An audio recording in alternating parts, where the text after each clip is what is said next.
Welcome, Night Wanderers. I am Dark Masquerade, your guide through shadows and storms. If my voice keeps you company, like, subscribe, and share. Want a shout out? Comment a ghost or below, subscribe, and hit like to enter.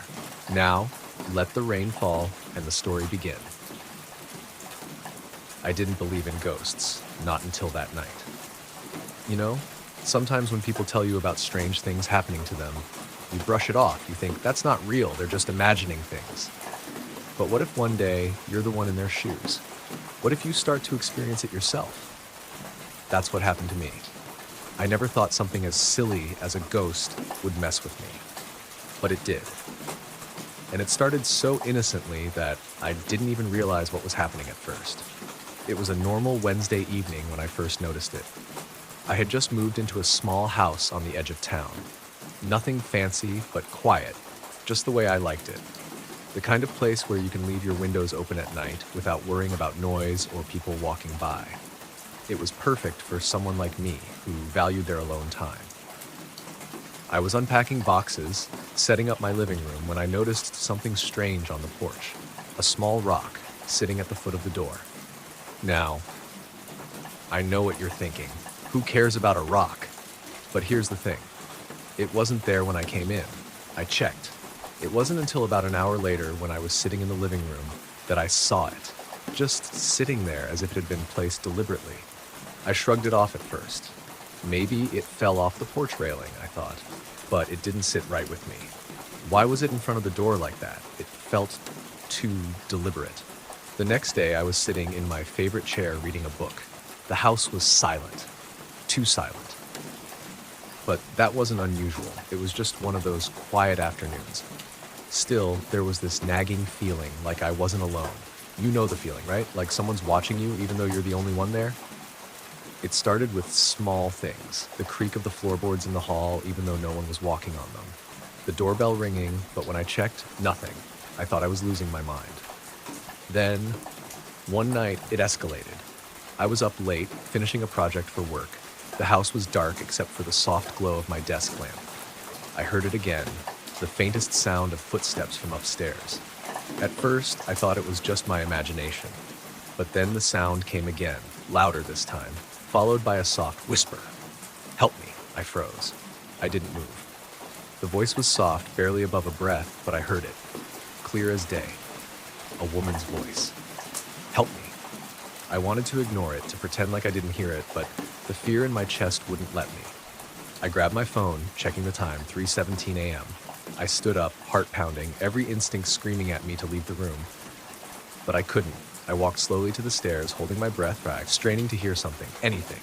The house was dead silent again. Too silent, as if nothing had ever happened. Then I saw it. A shadow, moving across the landing upstairs.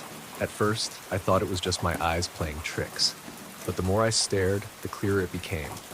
A shape, slender and tall, standing at the top of the stairs. I was not alone. I could feel it in my bones. The shadow didn't move, just stood there, watching me. My breath caught in my throat. I couldn't speak, I couldn't move. I just stood there, staring back, frozen in place. Suddenly, the shadow disappeared, just vanished. No sound, no movement. Gone. I stood there for what felt like forever before running up the stairs to check, but when I reached the top, the hallway was empty. Nothing but the old floorboards creaking beneath my feet. I was losing it. I had to be. But as I turned to go back to my room, I noticed something. The bathroom door, slightly ajar. I didn't leave it open. I never did. I could feel my heart pounding again, louder this time. I slowly pushed the door open. There, on the mirror, written in what looked like dust, a symbol. A circle with strange markings. It wasn't something I recognized, but the feeling it gave me was unmistakable. Something was trying to tell me something.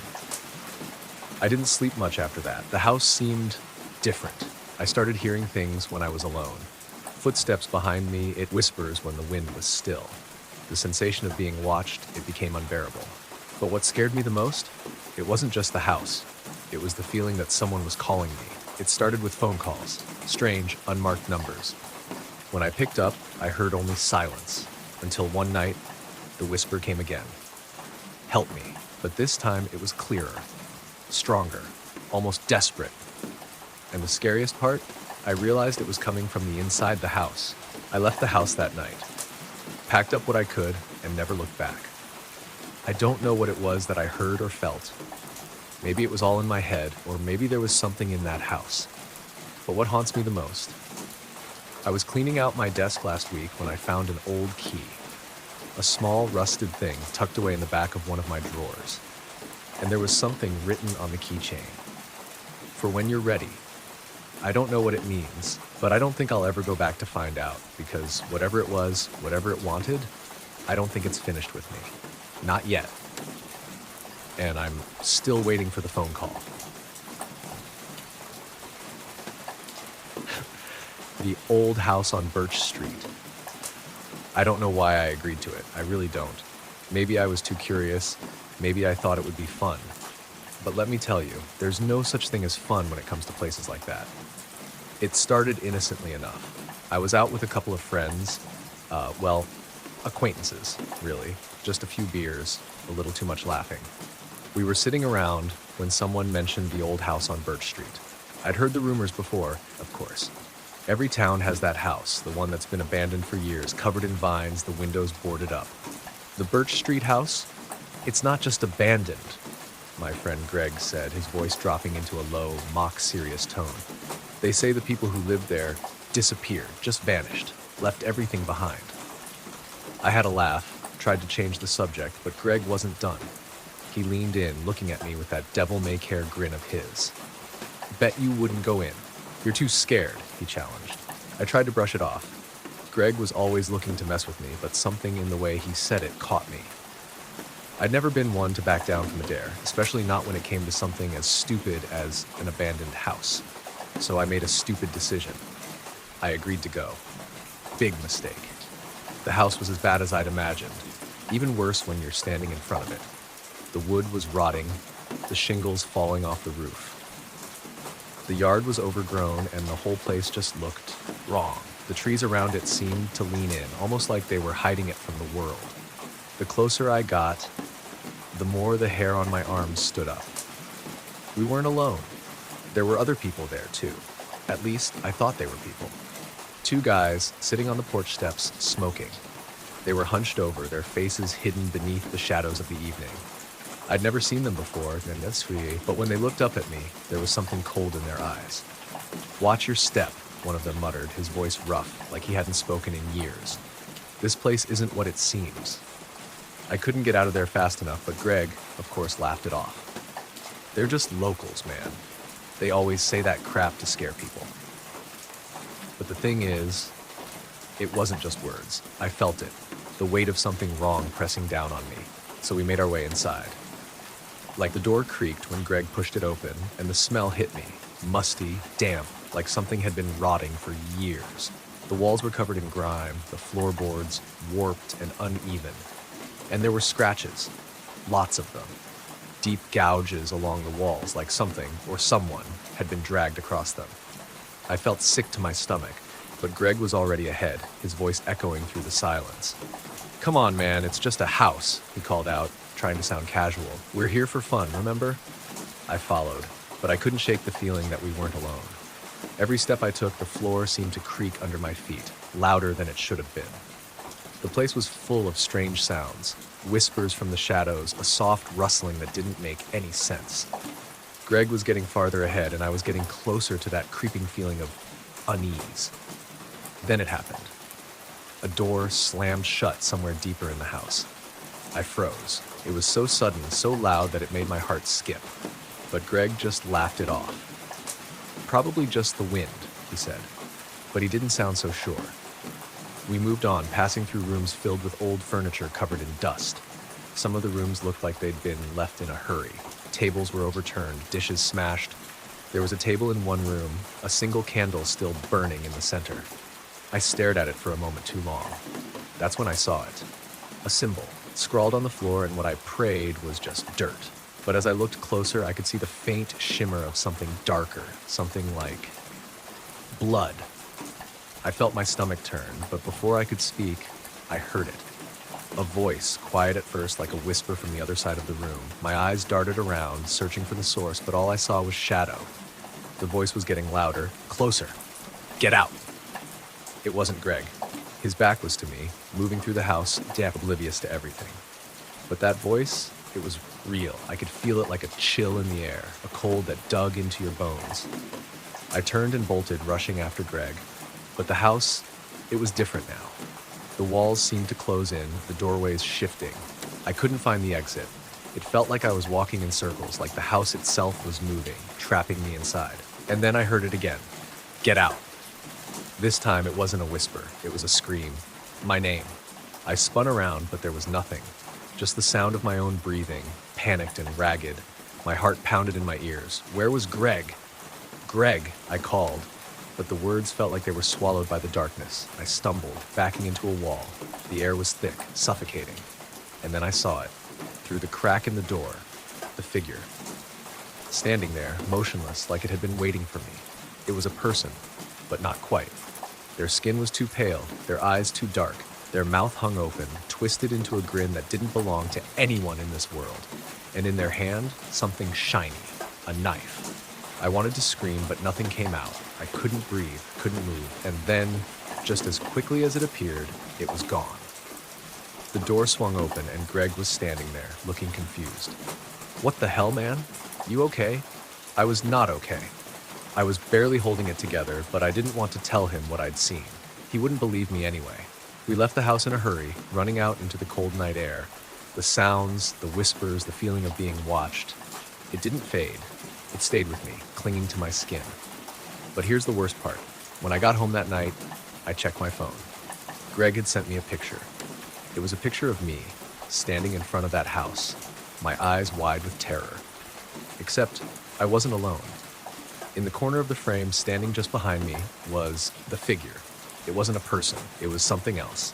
I've never gone back to that house, and I never will. I don't think anyone should. Whatever's in there, it's still waiting, and now, it knows my name. I'll never forget that night. The night I realized wasn't alone.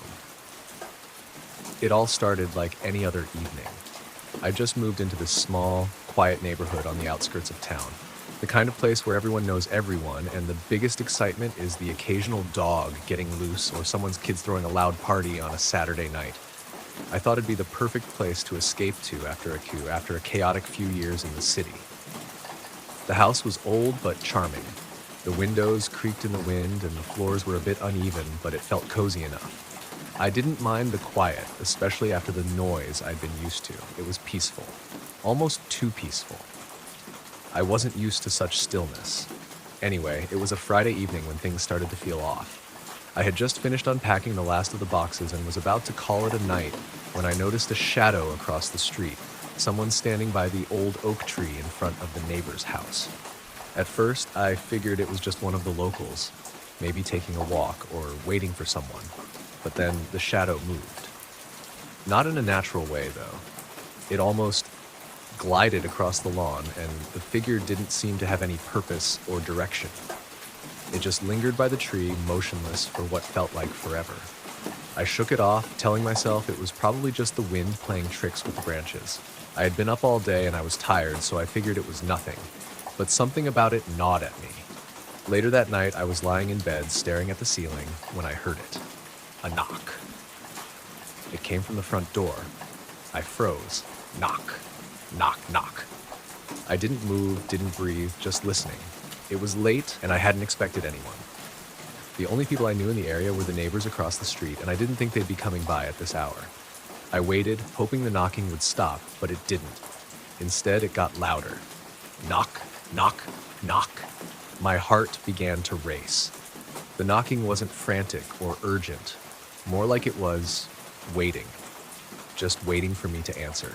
I tried to ignore it, burying my head in the pillow, hoping it would go away. But then the phone rang. I jumped at the sound, my breath catching in my throat. I stared at the phone in the dark, the screen lighting up with an unknown number. Hesitantly, I answered. Hello? There was nothing on the other end, just silence. But then I heard it, a whisper, barely audible. I'm watching you. My blood ran cold. I could barely move. I didn't know what to say or who was on the other side, but the voice was unmistakable. Chilling. Then the line went dead. I sat there in the silence, trying to make sense of what just happened.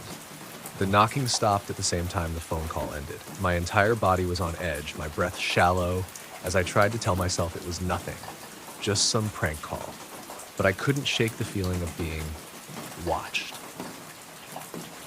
I didn't sleep that night. I couldn't. Every creak in the house, every whisper of wind outside sent my heart into overdrive. I kept the lights on and the TV low, trying to drown out the fear, but it was like something was just waiting, watching. I couldn't get rid of the feeling that I wasn't alone in the house. The next morning, I tried to shake it off. I even checked the door, thinking maybe I had just imagined the knocking. Nothing. No signs of anyone being there. The house felt empty again, but it still felt off. I tried to go about my day, telling myself it was just nerves. It was probably just my mind playing tricks, right? But as the sun began to set that evening, the unease returned. I kept looking out the window, almost expecting to see that shadow standing across the street again. And when I did, I felt my blood run cold. There it was, the same figure, standing beneath the oak tree, unmoving. But this time it was closer, much closer. I watched in disbelief as the figure slowly turned toward my house, its face hidden in shadow. I felt a chill grip my spine. Something in my gut told me I had to leave, that whatever this was, it was about to escalate. I grabbed my phone and dialed the police, but as soon as I looked back out the window, the figure was gone, vanished. I sat frozen, phone still in hand, trying to make sense of it all. But that's when the phone rang again. I glanced at the screen, unknown number. I didn't want to answer, but my hands moved of their own accord. Hello? And once again that voice, low, almost mocking. I told you I was watching. This time, I didn't wait for the call to end. I slammed the phone down, my breath coming in ragged gasps. I was shaking, drenched in cold sweat. It was too much. I needed to leave. I didn't know where I was going, but I couldn't stay there. I grabbed a few things, just enough to get me through the night, and I ran out the door. I don't remember much about the drive, just that I didn't stop until I was far enough away that I could finally breathe. But even then, I couldn't shake the feeling that someone or something was still following me, watching from just outside the window. I kept looking over my shoulder, half expecting to see that shadow looming in the distance. It was a week before I returned. When I did, everything seemed normal. The house was quiet, as it had always been. The neighbors were friendly, acting as if nothing had happened. I thought maybe it had all been in my head, some mix of paranoia and exhaustion. But when I opened the door to my home, there was something new. A single note, written in dark ink, stuck to the door frame. It said, "I told you I was watching. I'm right here, waiting." And below it, there was a symbol I didn't recognize, drawn in the same dark ink. A twisted, jagged shape that seemed to pulse with a life of its own. I realized with a jolt that the shadow from across the street wasn't just a person, it was something else. And it had never left. I never believed in ghosts, not until that night. I'm not someone who gets easily spooked. I work nights as a security guard at this old, rundown cemetery on the edge of town. It's the kind of place that gives you the chills on a good day.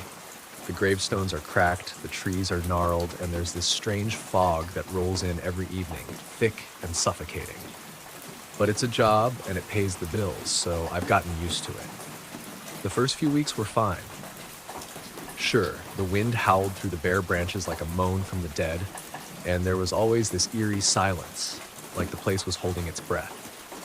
But I never felt anything out of the ordinary, until one night. It was late, probably around 2 a.m., and I was sitting in the small security office that overlooked the grounds. The only light came from a flickering bulb overhead and the glow of my phone screen. I remember scrolling through my social media feed, trying to pass the time when I heard it. A faint whisper. At first, I thought it was the wind, maybe rustling through the leaves or the old iron gate creaking under pressure. But then, the whisper came again, closer this time. I froze, my eyes darting around the room. The air felt thicker suddenly, heavy with something I couldn't name.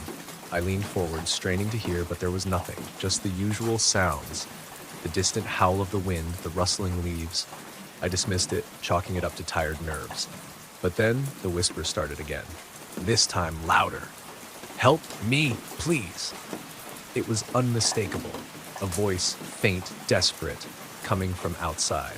My heart skipped a beat. I quickly grabbed my flashlight, my fingers shaking as I clicked it on. I wasn't sure if I should check it out. I mean, it's a cemetery.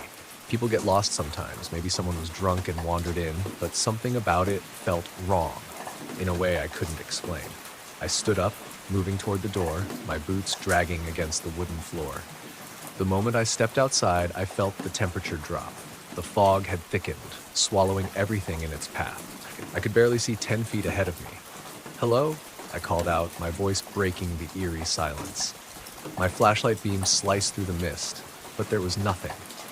Just rows and rows of gravestones, all lined up like soldiers in their final resting place. Then I heard it again, the voice.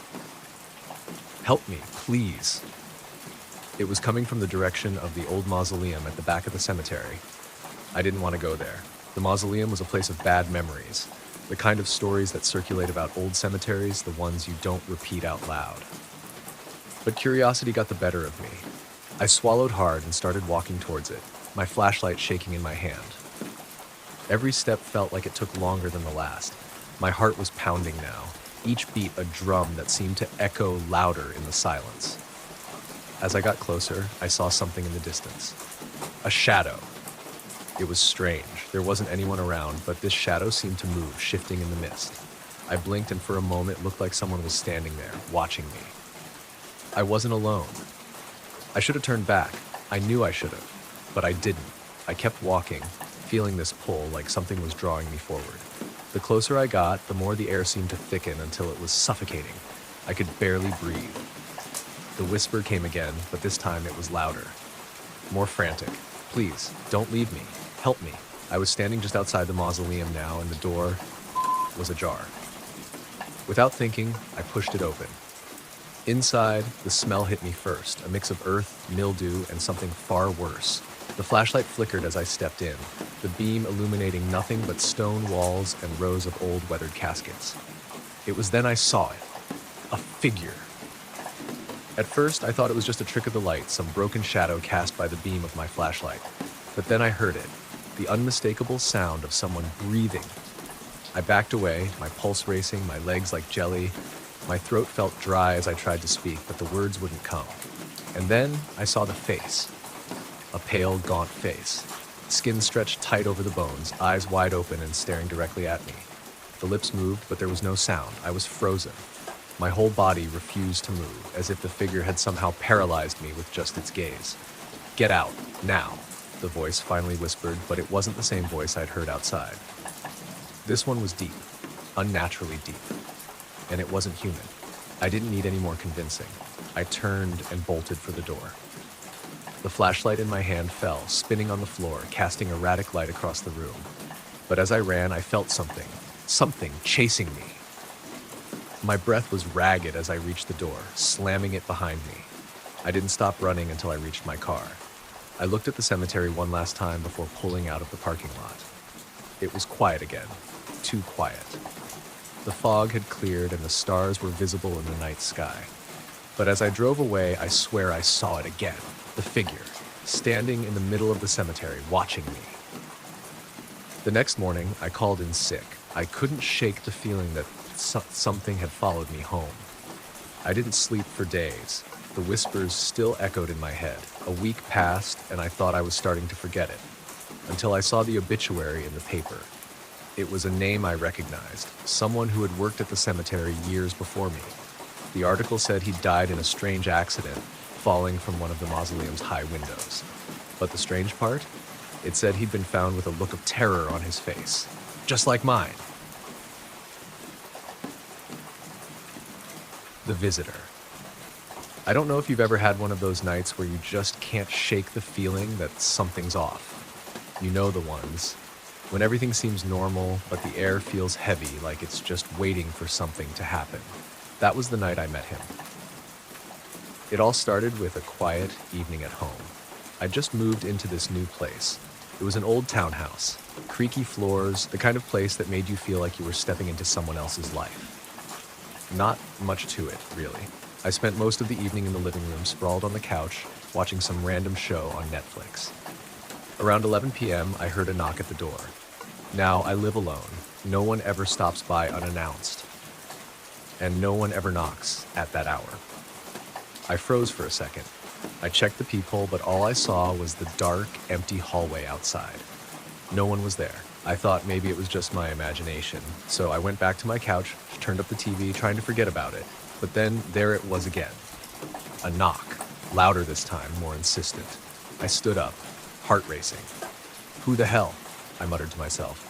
But I wasn't stupid. I wasn't about to open the door without knowing who it was first. I grabbed my phone, texted a friend. Hey, you knocking on my door? No reply. I waited a few more seconds, and then the knock came again. But this time, it wasn't just a knock. It was followed by a low, guttural voice just on the other side of the door. You're not alone. It chilled me to my core. I felt the blood drain from my face. I wasn't expecting anyone, and I sure as hell wasn't expecting anyone to talk through the door like that. I backed away slowly, my hands trembling. My mind raced. Who would do something like that? And what did they mean by that cryptic message? I stood frozen, staring at the door. The only sound now was my breath, shallow and quick. I debated whether to call the cops, but then I remembered that I hadn't seen anyone. Maybe it was a prank. Maybe someone was just messing with me. Then a voice, clear and sharp, came from the other side again. You don't need to be afraid. I'm here to help. I flinched at the words. Help? What the hell was that supposed to mean? I didn't open the door though, not yet. I stayed quiet, trying to figure out what the hell was going on. It was then that I heard the footsteps. They were faint at first, but getting closer. I moved back to the peephole, barely daring to look through it, but when I did, I saw him. I don't know how to explain it, but it was like something was wrong. He wasn't standing directly in front of the door anymore. He was a few feet to the side, his back to the door, his head tilted unnaturally, like he was waiting for me to make a move. And there was something else, something that made my heart skip. He was standing under the dim hallway light, but his shadow, it wasn't right. It was stretched out longer than it should have been, reaching across the floor in odd, jagged angles. I wanted to scream, but I couldn't. I was frozen, watching this man, or whatever it was, move slightly as though sensing my presence. He hadn't even looked up, but I could feel his eyes on me. That's when I heard it again. A whisper, as though the air itself was alive, vibrating with the sound. Let me in. I didn't know what to do. I felt like my chest was going to explode from the pressure building up inside me. Something wasn't right about this. I'd never seen him before. He wasn't supposed to be here. I grabbed my phone again and dialed the cops, but my hands were shaking so much that I could barely tap the numbers. And as I waited for the dial tone, I heard it again. That whisper, as if it was directly in my ear. You know me.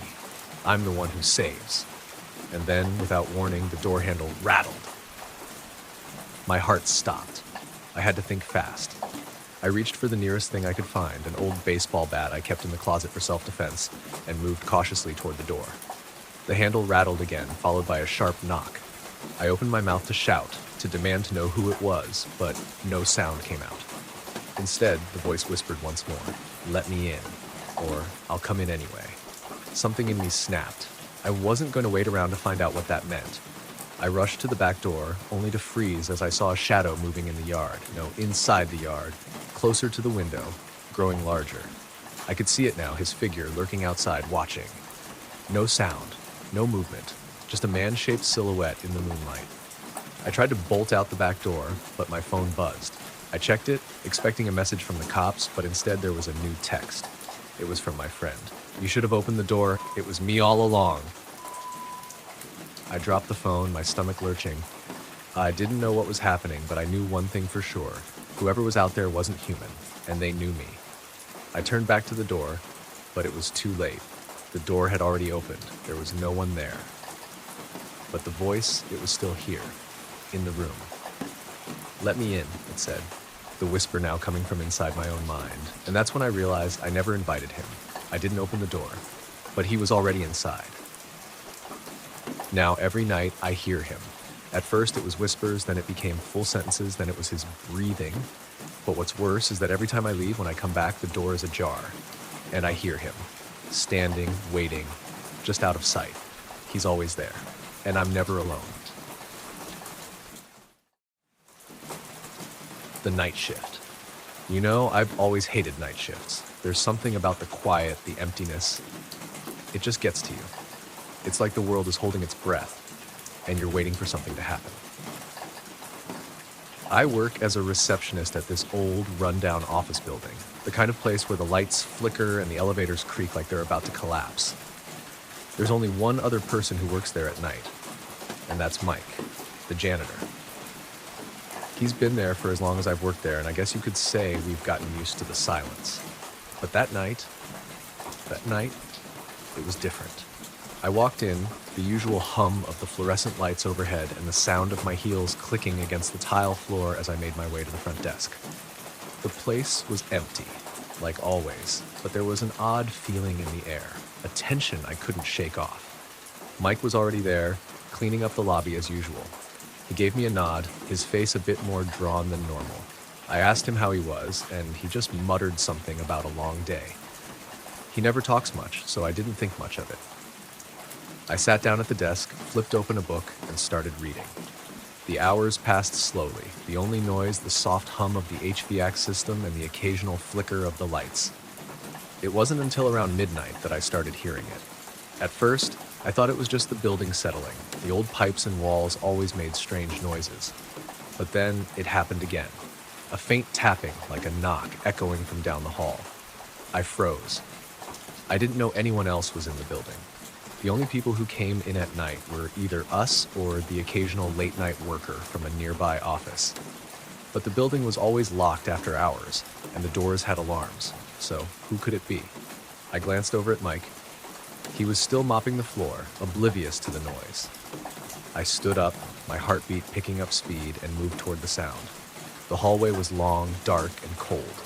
The air felt heavier, like something was pressing down on me. I walked slowly, each step feeling like it took an eternity, the sound of my breathing loud in the silence.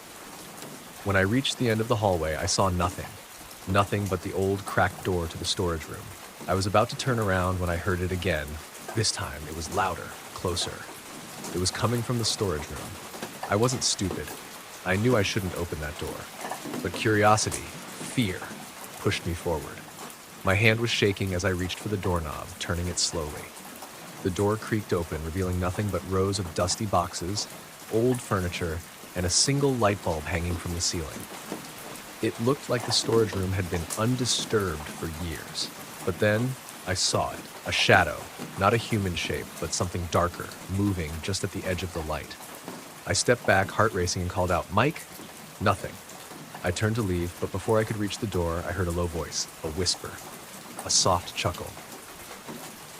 I spun around, my breath catching in my throat.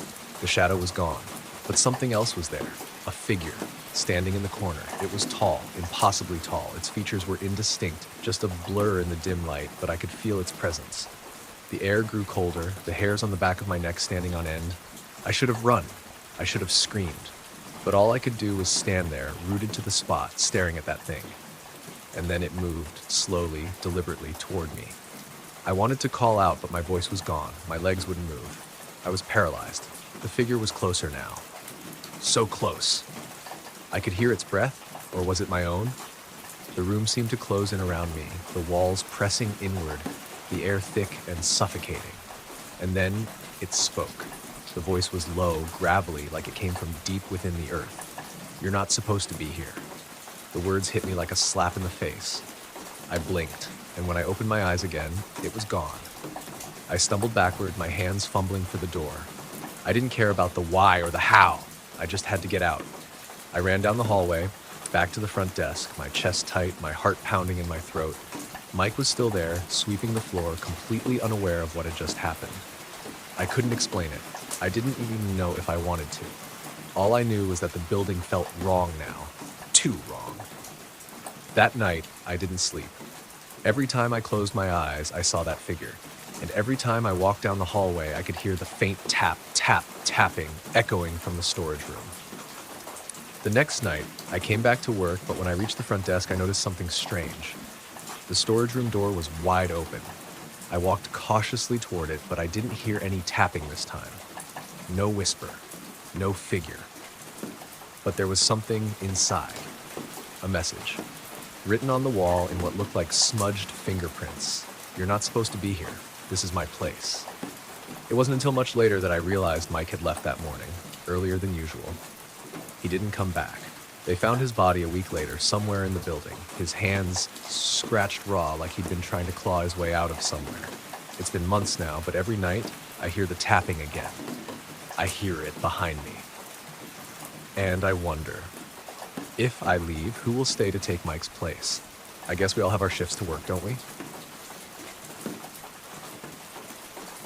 The unseen neighbor.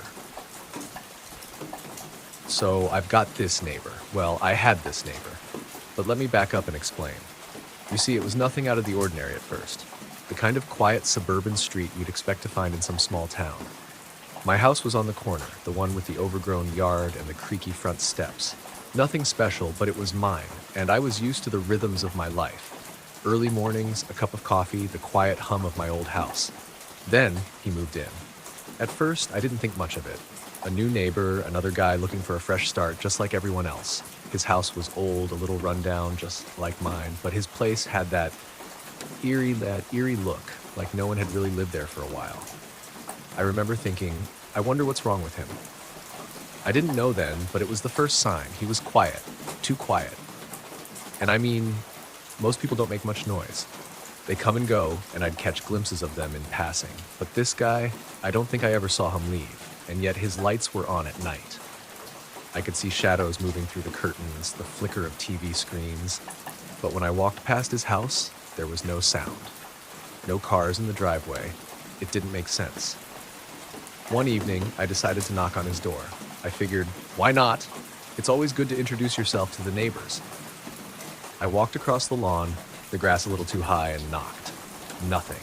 I knocked again, still nothing, but then I swear I heard it. The floor creaking inside, footsteps, slow, methodical, like someone was pacing back and forth, but never coming to the door. I stepped back. I felt a weird chill creeping up my spine. I could have sworn I saw the curtains move just slightly, enough to catch the edge of a shadow, but not enough to see who it was. It was as if he were there, but not. I didn't think much of it at the time. Maybe he was just a recluse. Maybe he had his reasons. But after that night, things started getting strange. At first, it was little things. I'd hear a door open and close when I was sitting in my living room, but I'd look out the window and his driveway was empty. His lights were on at strange hours, flickering as if someone was walking around inside. Yet, every time I checked, there was no sign of life. But then, one morning, I noticed something in my yard. It was small at first, but it became harder to ignore. A single footprint, right in the middle of my garden where no one had been. I didn't make it. It was fresh, a boot print, just one, pressed deeply into the soil. I stood there for a moment, trying to rationalize it, trying to figure out if I'd walked through the garden the night before, but I couldn't remember. I dismissed it, thinking maybe it was an animal, or maybe I just missed it. But it didn't stop there. It was the next night. I woke up, just like I always did, to the sound of something tapping on my window. Tap, tap, tap. I looked outside. Nothing. The street was empty, quiet, but I felt it. Someone was watching me.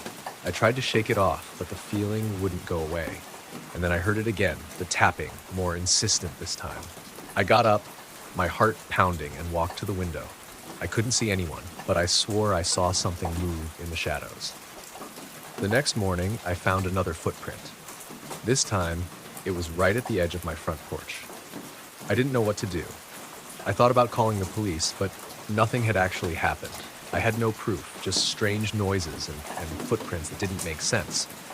The kind of things that, when you look at them on their own, don't really add up to much. But it wasn't the footprints or the tapping that got to me. It was the feeling. I started noticing things, small things, a curtain swaying when no windows were open, the hum of something too close, like a muffled conversation I couldn't quite make out. And the worst part? Every time I walked past his house, I felt like someone was standing on the other side of the window, watching me. One afternoon, I had a particularly long day. I was exhausted, mentally drained, and just wanted to get inside, close the door, and forget about it. But when I stepped onto my front porch, I saw it, a note. It was folded in half, resting on the step in front of my door. I bent down, my heart thumping in my chest, and unfolded it. The handwriting was messy, almost frantic. "You're not supposed to be here." I froze, my hands trembled. I looked around, but there was no one, no sound. The street was quiet as usual, but then I heard it. A voice. It was muffled, like it was coming from inside my own head, but still distinct. "He knows you know. He knows you've seen him." I whipped around. My neighbor's house, his curtains were parted just enough for me to see the faint outline of a figure standing at the window. Staring at me, I rushed inside and locked the door. I couldn't breathe, couldn't think. My mind was racing with questions, but one thing was clear. I wasn't alone. The next day, I decided I had to confront him. I marched to his door, banging on it as hard as I could, demanding an explanation. But when the door opened, it wasn't him. It was someone else, a woman. She looked out at me, her eyes wide, her face pale as if she hadn't seen daylight in years. "Who are you?" I asked. She stared at me for a moment before whispering, "He's not real." And then she closed the door. I haven't seen her since. And as for my neighbor, I never saw him again either. It's been weeks now. The house is empty, like it's been abandoned for years. The yard's grown wild, the windows covered in dust. But sometimes when I stand outside, I swear I can hear someone whispering from behind the walls, "You're not supposed to be here." I don't know what happened. I don't know if it was all in my head. But one thing's for sure. I never felt alone in that house again. And I don't think I ever will. The phone call. All right, settle in. This one's a bit strange. I remember it like it was yesterday, though it feels like it happened a lifetime ago. It all started on a Wednesday, just an ordinary, unremarkable Wednesday. I was sitting in my apartment, eating lunch, scrolling mindlessly through my phone when the call came in. I didn't recognize the number. Now, I know what you're probably thinking. Don't answer it. It's probably spam. But I didn't listen to that voice in my head. I answered. "Hello?" I said, holding the phone to my ear. For a moment, there was nothing but silence, just the faint buzz of static, and then a voice. It was low, soft, like someone speaking just below a whisper. I couldn't make out the words at first, and I leaned in, trying to catch what they were saying. "Hello?" I said again, a little more urgently now. The voice came again, still barely audible, but this time I caught one word: "Help!" My heart skipped a beat. Help? What was that about? It didn't sound like anyone I knew, and the voice had this unnatural quality to it. "Who is this?" I asked, a little more confused now. There was another pause, longer this time, the kind of silence that makes your skin crawl like you're being watched. And then the voice returned, clearer this time, though still soft, almost too soft. "Help me." I could feel a shiver crawl up my spine. "Help me!" What did they need help with? Why had they called me? My mind raced, trying to figure out the connection, but it was like trying to grasp smoke. I don't know who this is," I said, my voice shaking slightly. "You've got the wrong number." But just as I was about to hang up, the voice spoke again. This time, it was sharp, urgent. "You've seen it, haven't you?" I froze. "What? What do you mean?" I asked, my voice barely above a whisper.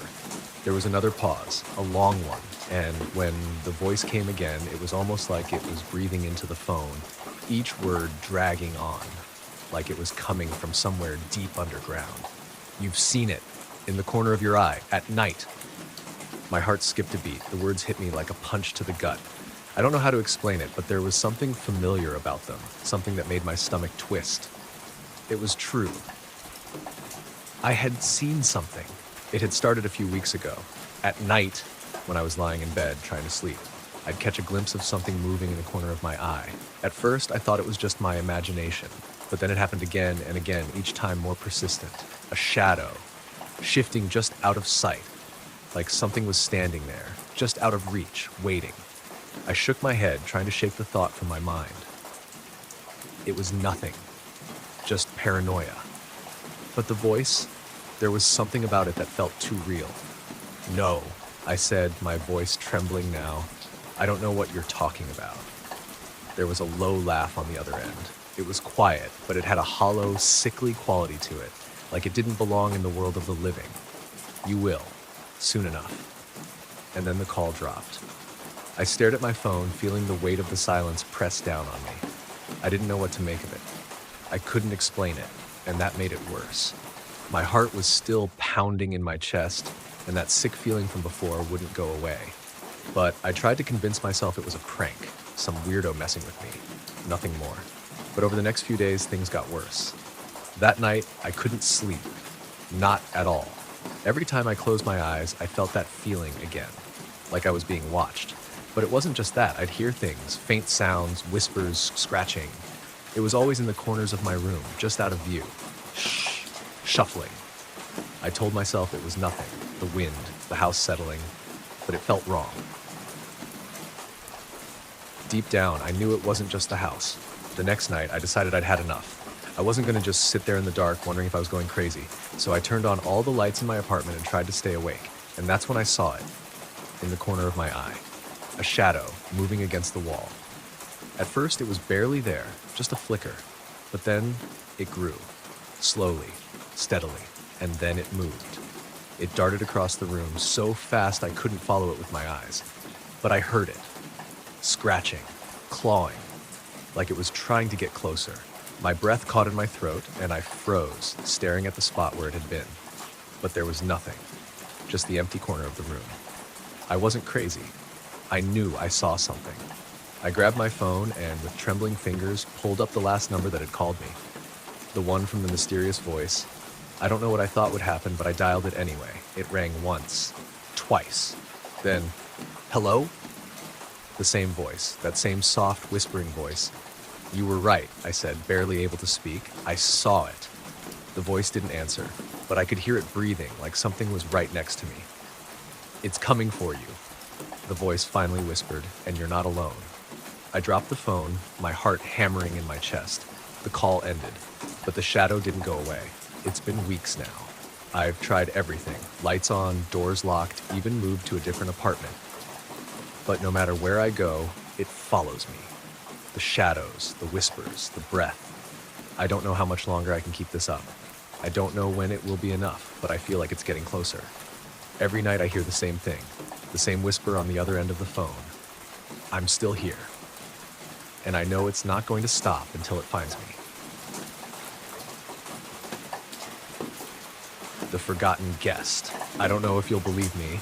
Hell, I don't even know if I believe myself anymore. But I need to tell someone.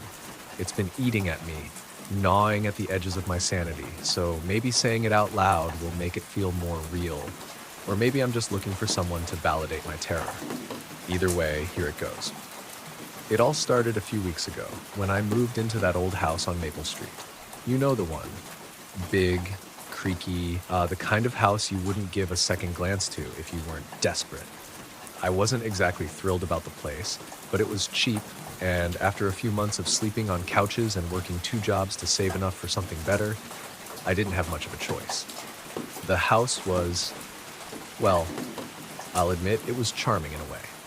The hardwood floors, the big bay windows that let in the late afternoon sunlight, the creaking floors that made it feel like the house was alive. Yeah, I was freaked out at first, but after a while I got used to it. I started unpacking my things, setting up in the living room, when I realized something odd. There was an extra chair at the dining table. It wasn't much, just a plain wooden chair like the others, but it felt out of place. All the chairs were supposed to match, but this one was just a little bit different.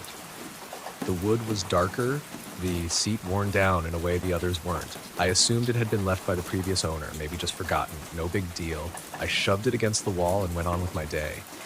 But that night, something changed. I was sitting in the living room watching TV when I noticed it. The chair moved. It wasn't much, just a subtle shift, like someone had brushed against it. But it was enough to make my skin crawl. I froze, staring at it. Maybe I was just tired. I told myself, maybe it's nothing. But the longer I stared, the more it felt like something was wrong. Like the chair was waiting for something. Or someone. I tried to shake it off, but when I went to bed that night, I couldn't sleep. Every time I closed my eyes, I saw that chair in my mind's eye, sitting there in the dark, almost as if it was expecting someone to sit in it, waiting. The next morning, I tried to tell myself it was just a figment of my imagination. But then something else happened. When I walked into the kitchen, there it was again. The chair was no longer pushed against the wall. It was back at the table facing the door, and I swear I hadn't moved it. I took a step back, my heart hammering in my chest. It felt wrong. Like it wasn't just a chair anymore. It was a part of something bigger, something watching me. Okay, calm down, I muttered to myself. You're just imagining things. But deep down, I knew I wasn't. That night, the whispers started. At first, it was faint, just a soft rustling sound, like someone was moving around in the dark. It came from the direction of the dining room. I didn't want to get up. I didn't want to look. But the sound grew louder, like something or someone was pacing back and forth. My stomach dropped, and I could feel my pulse pounding in my ears. I finally got the courage to peek around the corner, just enough to see the dining room. The chair was there, sitting in its usual place, facing the empty room. But then something new happened. The air in the room shifted. It got colder, like a sudden breeze had swept through, even though the windows were shut tight. And then I saw it, a shadow, just standing in the chair. I couldn't make out the details at first. It was just a shape, dark and blurry, but I could feel its presence like it was pressing in on me. My breath caught in my throat, and I backed away slowly, hoping it would just go away, that I was imagining it.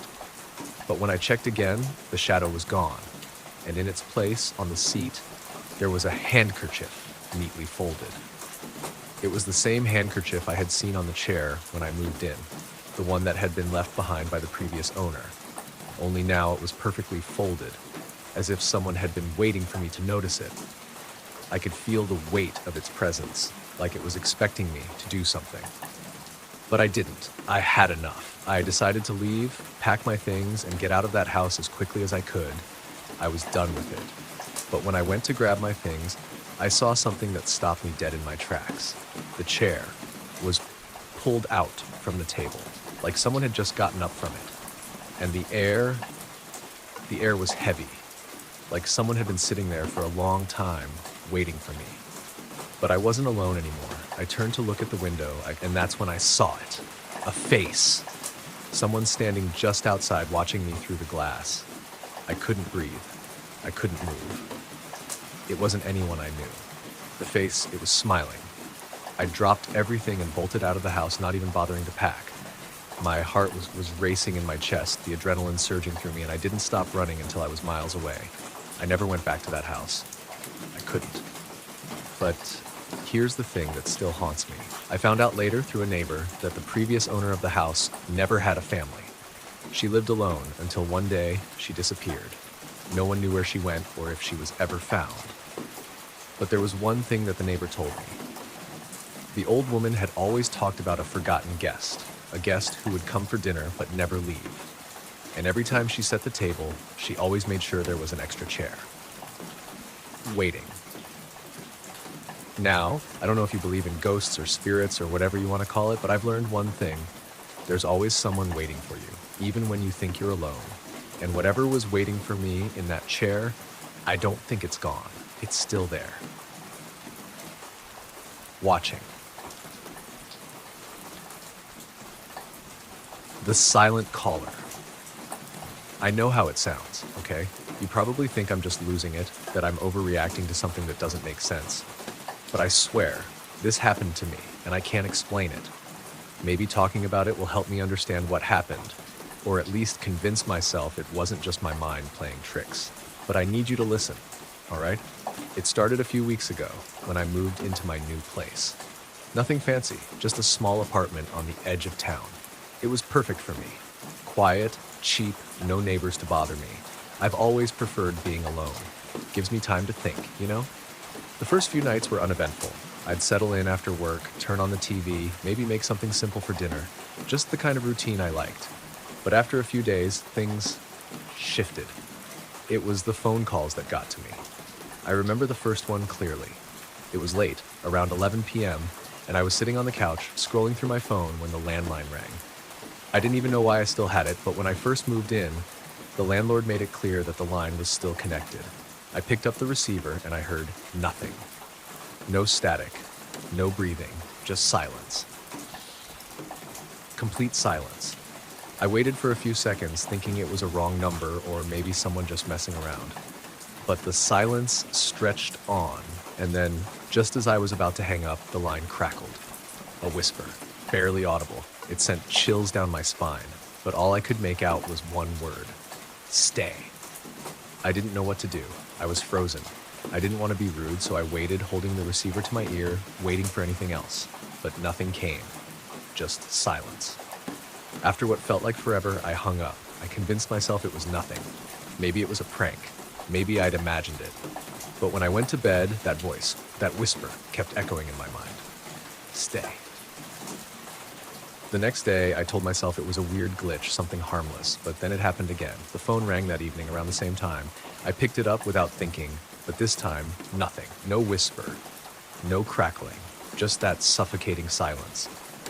I held on longer this time, waiting, heart pounding in my chest. But still, nothing. I tried to ignore it, tried to brush it off as coincidence. But each time, the silence was louder. I couldn't shake the feeling I was being watched. Like someone was listening, just waiting for me to react. Then one night, I came home late from work and found something odd. My front door was cracked open. Just a few inches. Now, I swear I locked it. I double-checked. But there it was, standing ajar. I stepped inside cautiously, calling out, thinking maybe I'd just forgotten, maybe I was being paranoid. But there was no one there. Nothing out of place. I shrugged it off, telling myself I'd just forgotten to lock it. But as I walked further into the apartment, I couldn't shake the feeling that the air was different. Heavier, almost suffocating. And then I heard it. The phone. It wasn't ringing, but it was off the hook, sitting there, the receiver dangling. I don't know why, but I felt an overwhelming sense of dread. I approached it slowly, like it was going to jump out at me. I reached out, my fingers brushing the receiver, and just as I was about to pick it up, it happened again. Stay. The voice, clearer this time, almost familiar. The whisper was louder, but it was distant, like someone speaking to me from another room. I jerked back, pulling my hand away from the phone as if it had burned me. My heart was racing. I should have left. I should have called the police or told someone about it, but I didn't. I stayed. I couldn't help it. That night, I barely slept. I kept hearing that voice. Stay. Like it was following me, like it was inside my head. And every time I'd close my eyes, I'd see the phone in my mind, its receiver hanging off the hook, waiting for me to answer. The next day, I decided to take action. I unplugged the landline. Done. No more calls, no more whispers. I felt better, like a weight had been lifted off my shoulders. That's what I told myself, anyway. But when I went to bed that night, I had a dream, a vivid one. I was in my apartment, standing by the phone, just like I had been that night. But the room was different. Darker. The furniture was all wrong, out of place. The air was thick with something wrong. I reached for the phone like I was compelled to, but when I touched it, the receiver slammed into place on its own. I jumped back, my heart pounding. Then I heard it again. Stay. But this time the voice wasn't just on the phone, it was in the room. Right behind me. I turned around. Nothing. But then I saw it, a shadow, barely visible, standing in the corner of the room. I screamed, but no sound came out. The shadow stepped forward, closer and closer, until it was right in my face. And I swear to God, it was smiling. A grin so wide I could see every tooth. I woke up in a cold sweat, gasping for air. The silence was deafening, but the fear, that feeling of being watched, lingered. I didn't even think twice. I packed up my things, grabbed whatever I could, and I left. I didn't even care about the phone anymore. I couldn't stay. Not with whatever that was, whatever was calling, lurking in the dark. But here's the kicker. I haven't been able to get rid of the feeling that someone is still following me. Every time my phone rings, I freeze. And sometimes late at night when I'm alone, I can swear I hear it. Just a whisper. Stay. Only now it's coming from inside my own head. You ever feel like a place was calling to you? Like it needed you to find it? That's exactly what happened to me. It started as a simple errand, a favor for my uncle, who had inherited some old family property out in the sticks. Just go check on it, he'd said. Make sure the place hasn't fallen apart. I wasn't thrilled about it. The house was miles from anywhere, way out in the middle of nowhere, surrounded by woods so dense they felt like they were swallowing the sky. But I owed him, so I made the drive. It was late afternoon when I arrived, the sunlight barely piercing through the canopy of trees. The house stood at the end of a long gravel road. its shape barely visible through the thick foliage. As I got closer, my stomach turned. It wasn't just old, it was wrong. The paint had peeled away almost entirely, exposing warped wood beneath. The windows were coated with grime, giving the whole place a lifeless, hollow look. The porch sagged and the front door hung slightly open as if it had been waiting for me. I parked my car, grabbed my flashlight, and stepped out. The air smelled like wet earth and decay, and the stillness of the forest felt unnatural. No birds, no wind, just silence.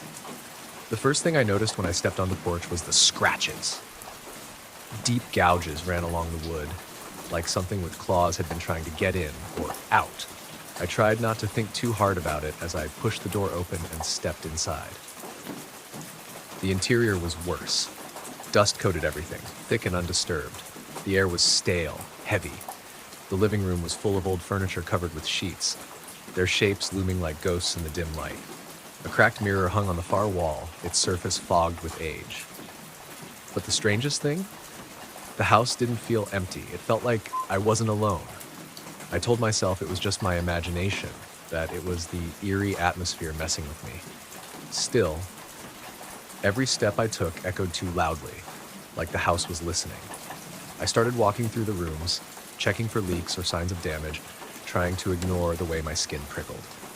That's when I found the door to the basement. It was hidden behind a shelf that had been dragged aside, as if someone or something had wanted it to be found. The door itself was made of thick wood reinforced with iron bands, and it was padlocked. But the lock had been snapped clean in half. I should have left right then. I should have turned around and walked out of that house. But I didn't. Instead, I reached for the door handle and pulled it open. The basement stairs creaked under my weight as I descended. The air grew colder with every step, and the smell. God, the smell! It was like rot, but sharper, more metallic. My flashlight flickered and I cursed under my breath. The basement was bare, just dirt walls and a cracked concrete floor. At first, I thought there was nothing down there. But then I saw it. A circle, drawn in the dirt. It was massive, taking up most of the floor, and it was filled with symbols I didn't recognize. Jagged lines, spirals, and shapes that seemed to shift when I looked at them too long. At the center of the circle was a small pile of bones. Animal bones, I told myself, but they were too big and too human-like. And then I heard it. The whisper. It was faint at first, like someone speaking from far away, but as I stared at the circle, it grew louder. Words I couldn't understand, spoken in a language that made my ears ache. I backed away, but the whisper followed me. It was in my head now, circling like a predator. My flashlight went out, plunging me into darkness, and I felt it. A presence. It was behind me. I spun around, the beam of my flashlight flickering back to life, just in time to catch a glimpse of something. A shape. Tall and thin, its eyes glowing faintly in the dark. Its shadow stretched across the wall, impossibly long and twisting. It moved toward me, silent except for the sound of my own panicked breathing. I ran. I don't even remember climbing the stairs or throwing the front door open. I just remember the cold air hitting my face and the sound of my car door slamming as I jumped in and started the engine. When I looked back at the house, it was different. The windows were lit from within, glowing with an orange-red light like fire. And in the doorway, I saw it standing there, watching me. Its glowing eyes burned into my memory as I sped down the gravel road, not daring to look back. I never went back. I told my uncle the house was fine, that it just needed some cleaning up. I don't think he ever believed me, but I didn't care. I've tried to forget about it, to tell myself it was all just a hallucination brought on by the creepy atmosphere. But sometimes at night, I hear that whisper again. And I know it's still out there, waiting. You know, they say some places are better left alone, and now I get it. That's how I'd start if I were telling this story by a campfire. Because I learned the hard way that some places, they aren't abandoned. Not really. They're just waiting. It all started with a dare. Stupid, right? A grown man like me falling for some ridiculous bet. But there's something about being called a coward in front of your friends that gets under your skin, no matter how old you are. The challenge? Spend one night in the old Grayson house. The Grayson house wasn't just any creepy house. It had history. Stories of a family who vanished overnight, leaving behind a table set for dinner and a trail of blood that led nowhere. Locals said it was cursed, that the house chose who it wanted to keep. I thought it was all just small-town nonsense, so I said yes. By the time I pulled up to the house, it was already dark. My headlights cut through the fog, illuminating the cracked windows and sagging roof. The porch leaned dangerously, as if the house were trying to reach out and swallow me whole. "Piece of cake," I muttered to myself, grabbing my flashlight and sleeping bag. "Just one night. Easy." The front door creaked open with barely a push, like it had been waiting for me. The air inside was thick, damp, and cold, carrying the faintest smell of mildew and something metallic. I stepped inside, my flashlight sweeping over the empty rooms. The living room was cluttered with broken furniture and shards of glass. A mirror hung crooked on the wall, its surface warped and tarnished. The kitchen table was still there, tilted on one leg, with a single chair that looked as if someone had just pushed it back to stand. I picked the living room as my base, spread out my sleeping bag, cracked open a beer, and settled in. Nothing to it. It started small, a whisper. At first, I thought it was the wind slipping through the broken windows, but it wasn't random. It had a rhythm, like someone murmuring just out of earshot. I called out, "Hello?" hoping for silence. Instead, the whisper stopped. That should have been my cue to leave. But no, I stayed, convincing myself it was my imagination. Then came the footsteps. Faint at first, like they were coming from far away. But as the hours passed, they grew louder, closer. Heavy boots on wooden floors pacing just above me. The ceiling groaned under the weight. "It's an old house," I told myself. "It's settling." But that didn't explain the shadow. I saw it out of the corner of my eye, darting past the doorway. I spun around, my flashlight shaking in my hand, but there was nothing there. Just an empty hallway stretching into darkness. The footsteps stopped, replaced by a new sound, a soft scratching like nails on wood. It was coming from the basement door. I froze. The door was slightly ajar, a sliver of blackness staring back at me. "Don't go down there," a voice in my head screamed. But curiosity is a hell of a thing. I approached the door, every step heavier than the last. The scratching grew louder, more frantic. My flashlight beam trembled as I pushed the door open. The stairs leading down were steep and narrow, disappearing into darkness. The smell hit me first, earthy, wet, and faintly coppery. I stepped down, the wood creaking under my weight. As my flashlight swept over the basement, I saw symbols. They were scrawled across the walls, the floor, even the ceiling. Strange, angular shapes that seemed to twist and writhe when I stared too long. In the center of the room was a circle, drawn in what I can only assume was dried blood. And inside that circle, it wasn't a person. Not anymore. It was crouched low, its limbs too long, its fingers ending in jagged claws. Its skin was pale, almost translucent, stretched tight over its bones. And its face, God, its face was all wrong. No eyes, just empty sockets that seemed to suck in the light. It didn't move at first. It just crouched there, its head cocked as if it were listening. Then it turned toward me. "Leave." The voice wasn't human. It was deep, guttural, and it vibrated through my entire body. I didn't need to be told twice. I ran, tripping up the stairs, slamming the door shut behind me and sprinting for the front door. But the house wasn't going to let me go that easily. The floor shifted under my feet, the walls groaned like they were alive, and the whispers came back. Louder this time, angry. I burst through the front door and didn't stop running until I was in my car, the engine roaring to life as I sped down the gravel road. When I glanced in the rearview mirror, the house was still there, but something was standing in the doorway, watching me leave. I made it out, barely. I told my friends I'd won the bet, but I didn't mention what I saw. I haven't gone back, and I don't plan to. But sometimes, late at night, I dream about that thing in the basement. And when I wake up, I swear I can still hear it, whispering my name. You ever hear something you weren't supposed to? I don't mean eavesdropping on gossip or catching a random conversation. I mean something you really truly weren't meant to hear. Something that makes you wish you hadn't. It happened about a month ago. I was staying at my uncle's hunting cabin, a little place tucked deep in the woods, miles from the nearest town. It wasn't fancy, just a one-room shack with a fireplace, a cot, and an outhouse about 50 yards away. A good place to clear your head, my uncle had said. Except my head wasn't clear. Not after what I found there. The first 2 days were peaceful.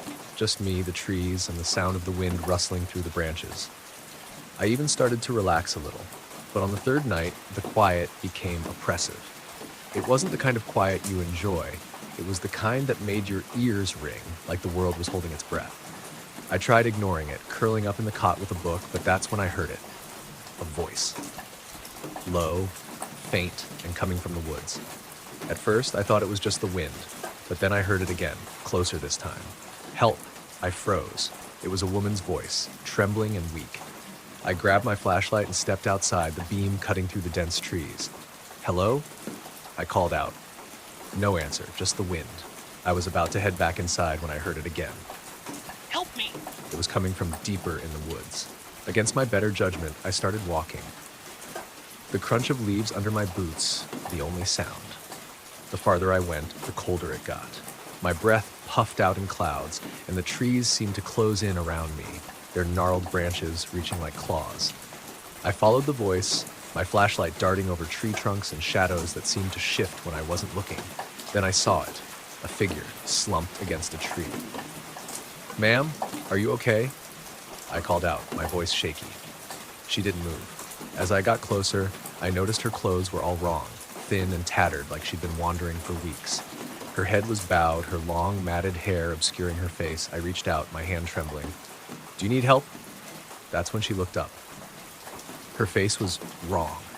Her eyes were sunken, the sockets ringed with dark shadows that seemed to pulse.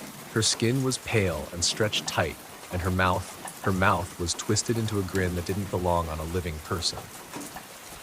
Help me, she said again, but her voice didn't match her expression. It was flat, mechanical, like a recording on a loop. I stumbled back, tripping over a root and landing hard on the ground. My flashlight flickered, and for a split second, her grin widened, impossibly so, like her jaw might unhinge completely. Then the light went out. I scrambled to my feet, fumbling with the flashlight, but when I turned it back on, she was gone. Just gone. The only thing left was the faintest whisper carried on the wind.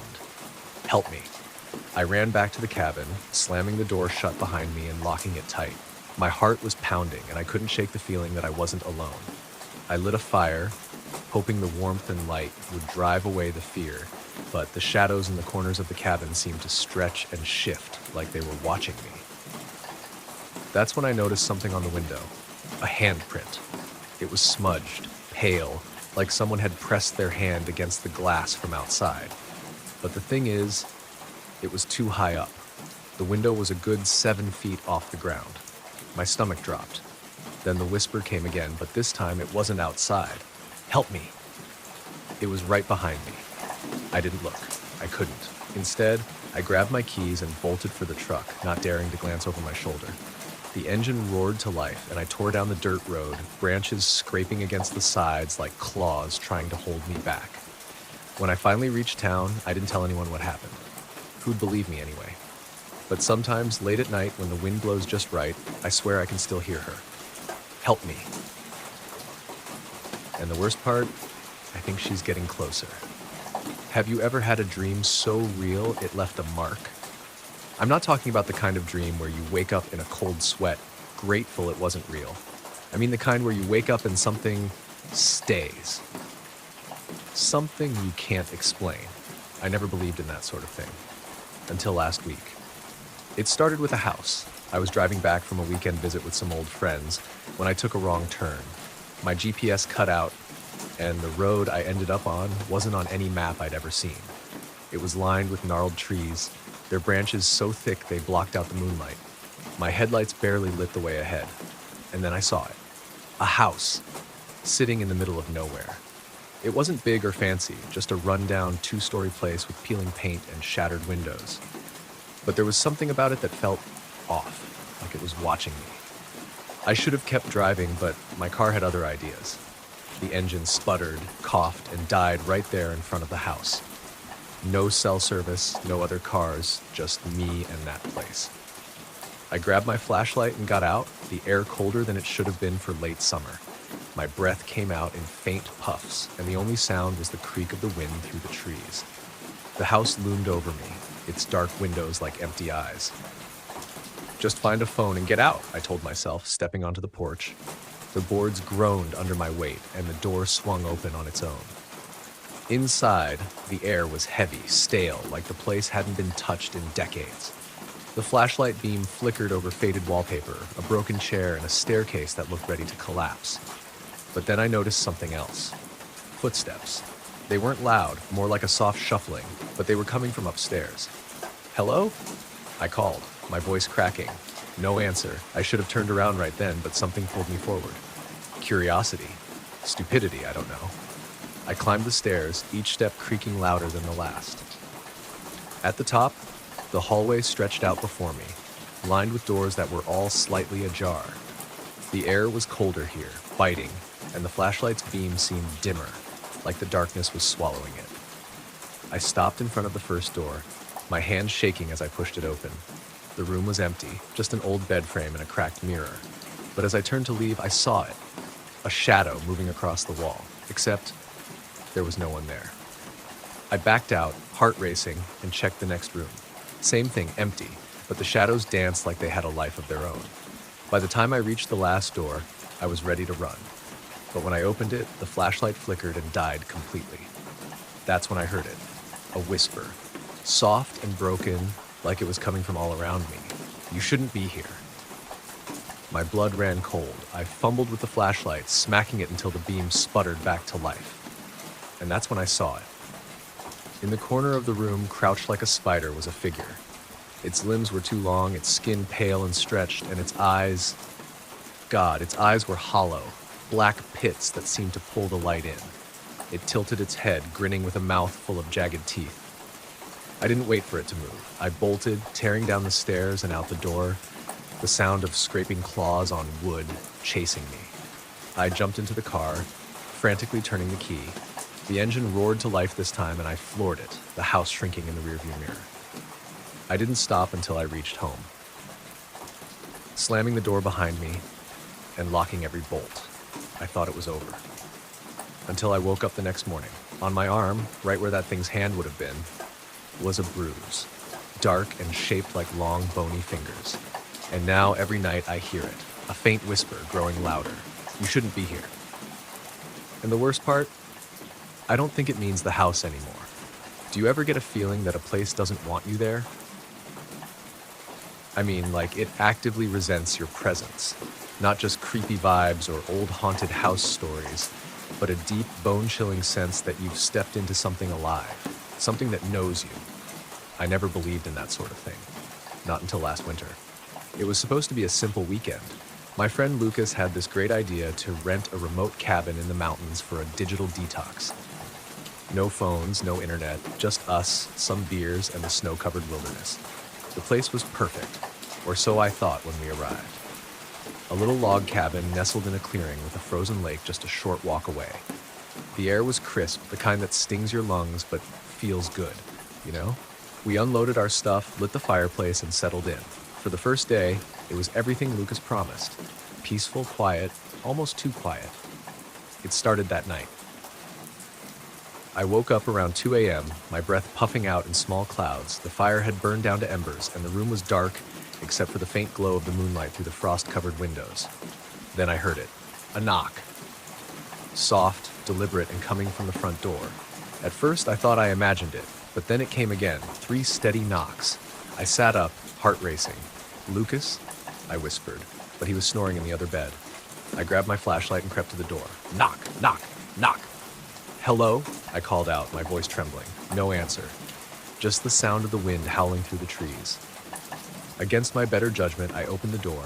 There was nothing but snow, untouched, pristine, no footprints leading to or from the porch. I slammed the door shut and bolted it. My hands were shaking, but I convinced myself it was just the wind rattling something loose. The next morning, I found something on the porch. A handprint. It was small, like a child's, pressed into the frost on the wood. I called Lucas over, but he just laughed it off, said I must have been dreaming. "Probably some kid messing around," he said, even though we both knew there wasn't another cabin for miles. The day passed uneventfully, but I couldn't shake the feeling that we weren't alone. That night, I barely slept. Around midnight, the knocking started again, but this time it wasn't just at the front door. It was everywhere. Knock, knock, knock. On the walls, the windows, even the roof. It was soft at first, almost polite, but it grew louder, more insistent, until it sounded like a dozen fists pounding in unison. I shook Lucas awake. "Do you hear that?" I hissed. He sat up, rubbing his eyes. "Hear what?"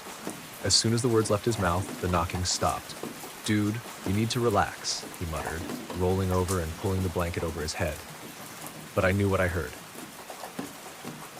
The next morning, I found more handprints, this time on every window. Tiny, frost-covered smudges, like they'd been made by someone pressing their palms against the glass, peeking in. Lucas couldn't explain them either, but he refused to admit he was freaked out. "Let's just go ice fishing," he said, trying to lighten the mood. We walked down to the frozen lake, the snow crunching under our boots. The trees loomed overhead, their bare branches like skeletal fingers against the gray sky. That's when we found it, a hole in the ice. It wasn't a fishing hole. It was too jagged, too irregular, like something had burst through from below. Lucas leaned over, shining his flashlight into the dark water. "Probably just an animal," he said, though he didn't sound convinced. I wasn't convinced either, especially when I noticed something glinting near the edge of the hole. A bracelet. It was tarnished, old, but I could still make out the name engraved on it. Emily.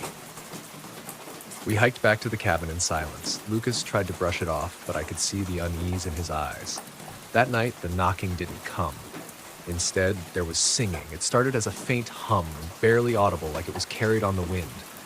But it grew louder, more distinct. A child's voice, sweet and mournful, singing a melody I didn't recognize. I covered my ears, but it didn't help. The song wasn't just outside. It was in my head, echoing, relentless. And then I heard her. "Why won't you let me in?" The voice was right outside the window. I turned slowly, every muscle in my body screaming to run, but I couldn't look away. She was standing there, a little girl in a tattered dress, her hair hanging in wet, matted clumps. Her skin was pale, almost translucent, and her eyes were empty, black pits that seemed to swallow the light.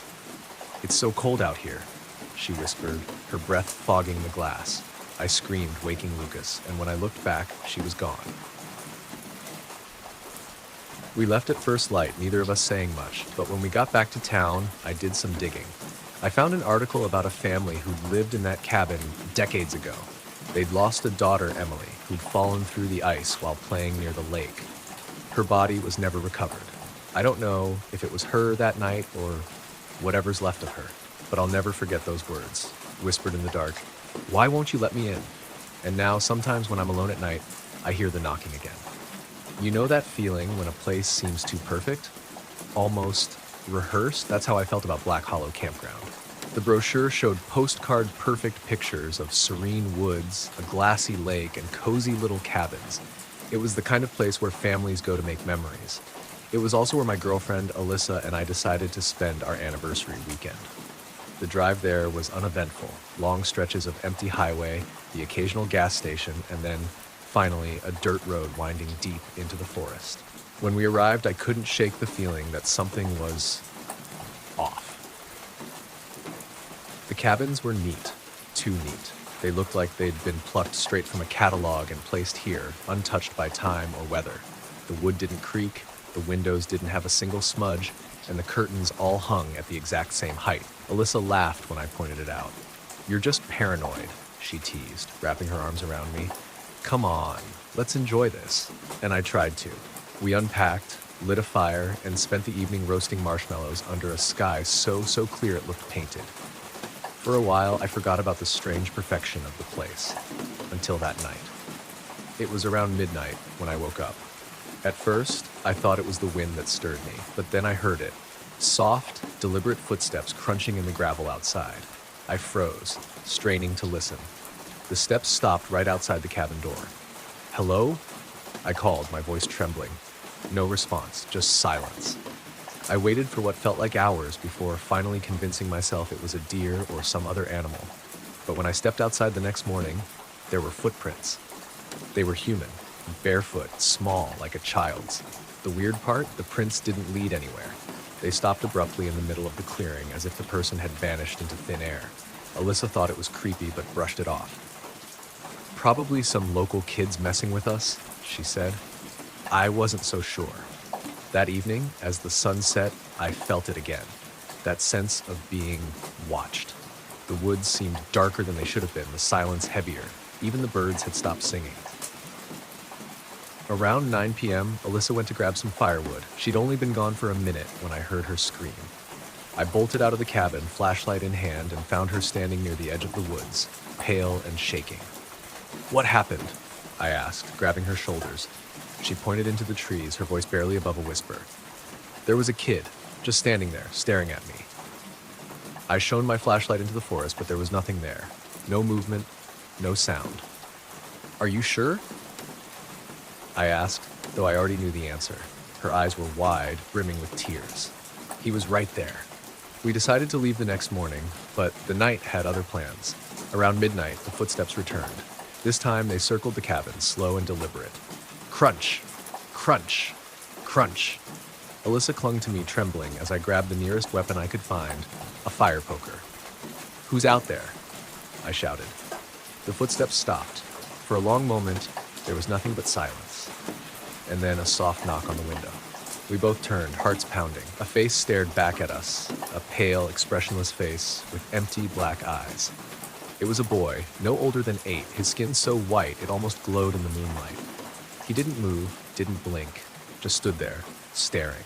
Alyssa screamed, and I rushed to the door, ready to bolt us outside, but when I looked back, the boy was gone. We didn't sleep that night. At dawn, we packed up and drove straight to the ranger station at the entrance to the campground. The ranger, an older man with weathered features, listened patiently as we told him what happened. When we finished, he sighed and rubbed his temples. "You're not the first to see him," he said quietly. "Who is he?" I asked. The ranger hesitated, then pulled a faded newspaper clipping from his desk. The headline read, "Local boy disappears at Black Hollow Campground."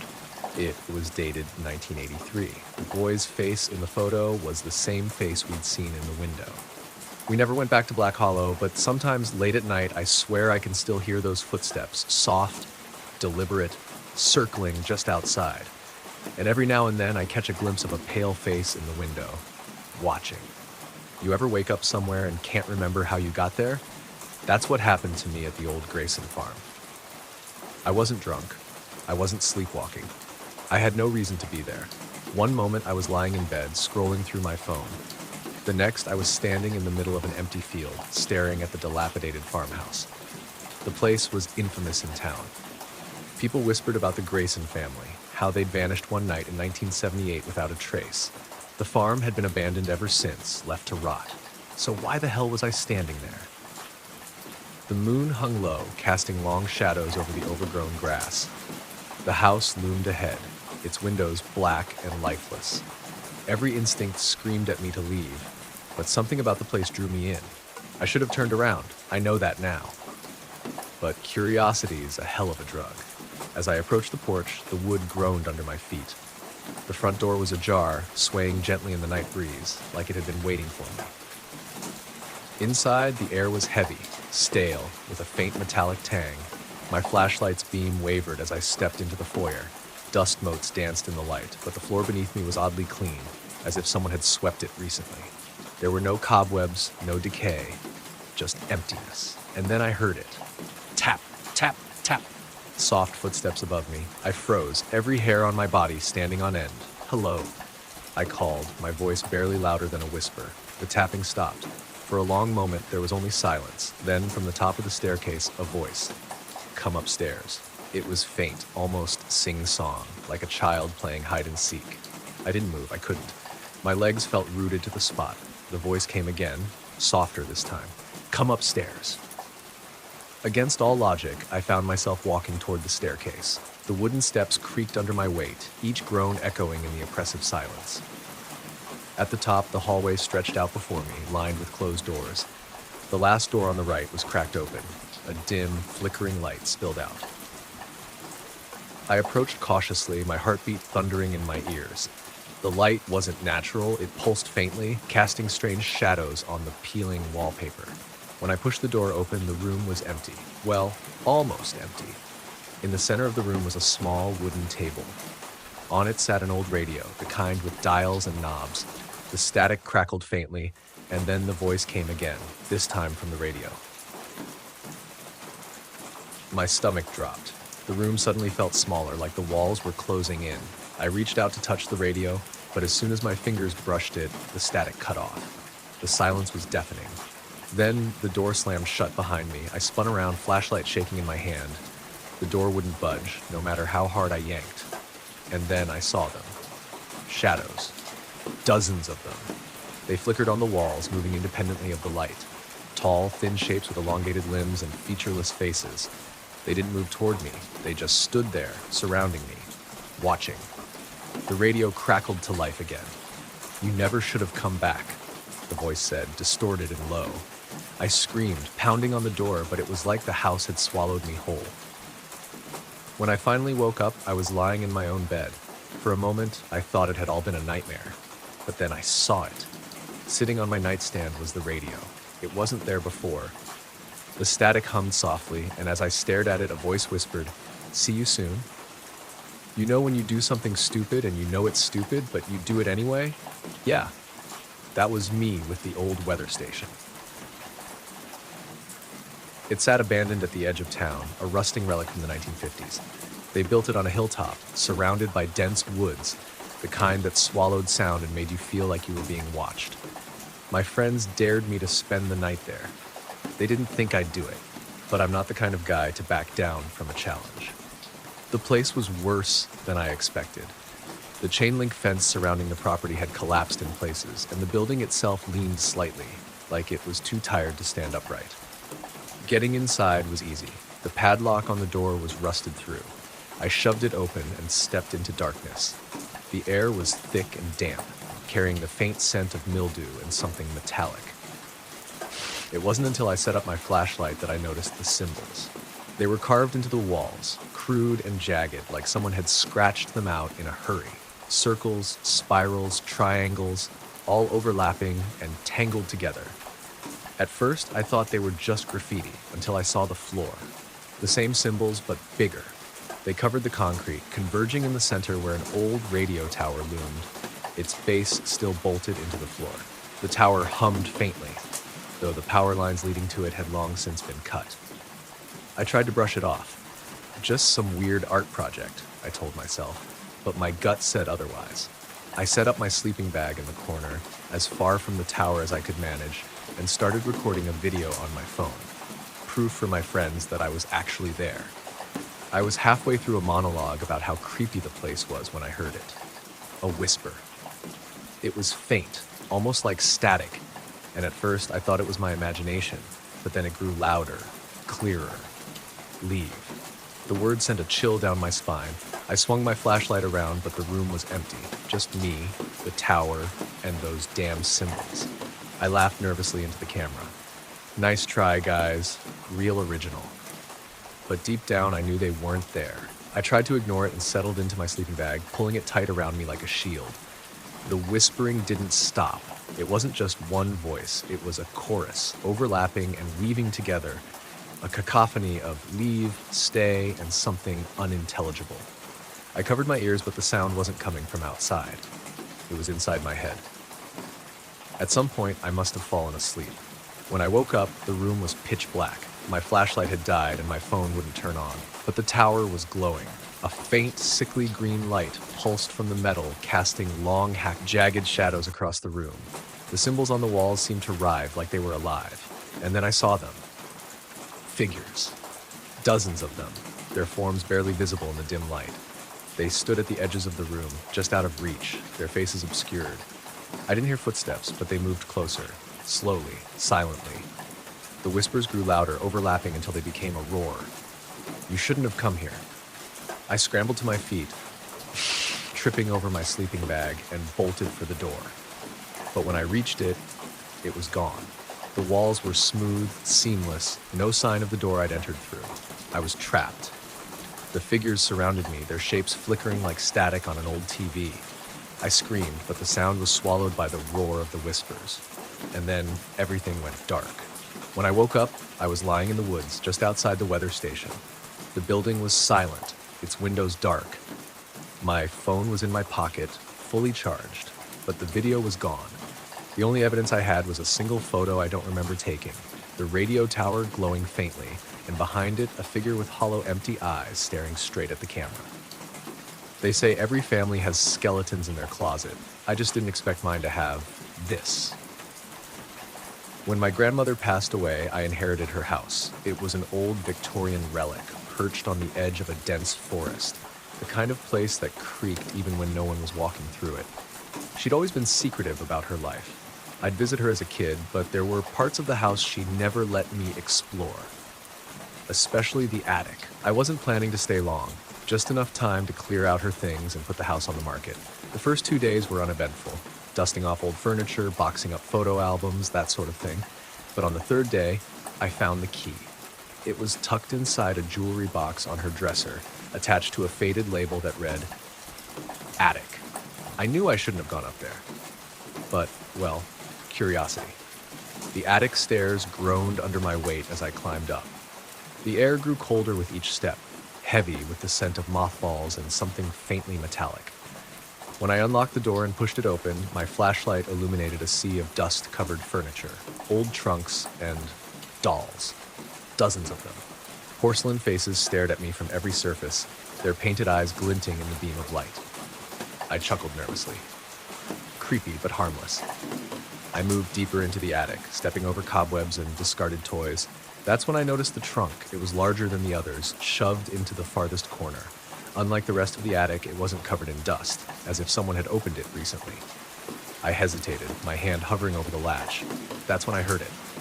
A soft thud. I spun around, but the attic was still. Probably a raccoon, I muttered, trying to convince myself. But the thud came again, this time louder. It was coming from the trunk. Every instinct screamed at me to leave, but something about the sound was almost familiar, like a heartbeat. I unlatched the trunk and slowly lifted the lid. Inside was a single doll. It was larger than the others, almost child-sized, with a pale face and black, lifeless eyes. Its mouth was painted in a small, knowing smile. The heartbeat stopped the moment I touched it, and then the doll's head turned. I stumbled back, nearly dropping my flashlight. My heart was racing, my breath coming in short gasps. It's just a trick of the light, I told myself. You're imagining things. But when I looked back at the doll, its eyes were fixed on me, and its smile had grown wider. I slammed the trunk shut and bolted down the attic stairs, locking the door behind me. That night, I couldn't sleep. Every time I closed my eyes, I heard faint whispers, like a child giggling just out of earshot. The next morning, I decided to leave. Forget clearing out the house. I'd hire someone else to do it. But when I went to grab my suitcase, it was sitting on the bed. The doll. Its head tilted slightly, as if it were watching me. I tried to convince myself that I'd imagined it, that maybe I'd brought it down from the attic without realizing it. But when I picked it up, its porcelain skin felt warm. Almost alive. I threw it into a trash bag and tossed it into the woods behind the house. But that night, it was back. This time, it wasn't on the bed. It was sitting in the corner of the room, its black eyes reflecting the dim light of the moon, and this time it spoke. "Why did you leave me?" The voice was soft, childlike, but it sent a chill down my spine. I didn't sleep that night. The next morning, I called a priest. He walked through the house, muttering prayers and sprinkling holy water. When he got to the attic, he froze. "Something isn't right here," he said. He opened the trunk, but it was empty. The doll was gone. I thought it was over. I thought I was safe. But then he handed me a photo he'd found in the attic. It was a picture of my grandmother holding the doll. But it wasn't just a doll. It was a child. And its eyes were black. You ever feel like a place doesn't want you there? Like it's alive and trying to push you out? That's what it felt like with the cabin. It was supposed to be a weekend getaway, a chance to unplug, breathe fresh mountain air, and maybe finish the novel I'd been working on for months. The listing on the website was vague. Charming off-grid cabin. Remote and peaceful, perfect for creative solitude. It sounded ideal, but it wasn't. The first thing that struck me when I arrived was how isolated it was. No cell service, no neighbors for miles, just me and the cabin perched on the edge of a thick forest. The place was older than the photos made it look. Gray wood sagging under the weight of years, windows fogged with grime. A rusting wind chime hung by the door, clinking faintly in the breeze. Inside, the air was stale, carrying the faint scent of damp wood and something faintly sweet, like decaying flowers. I unpacked quickly, trying to ignore the unease creeping up my spine. It's just the quiet, I told myself. You're not used to it. The cabin had all the basics: a bed, a rickety table, an ancient wood stove. The walls were covered in faded wallpaper that peeled at the edges, and the floor creaked with every step. But it was the door in the corner that caught my attention. It was small, almost too small for an adult to pass through, and locked with a heavy iron padlock. Curiosity tugged at me, but I decided to leave it alone. Instead, I lit a fire in the stove and tried to focus on my writing. The hours slipped by, and the sun sank behind the trees, casting long shadows across the room. That's when I heard it, a faint scratching sound coming from the locked door. I froze, my fingers hovering over the keyboard. The sound was rhythmic, deliberate, like fingernails scraping against wood.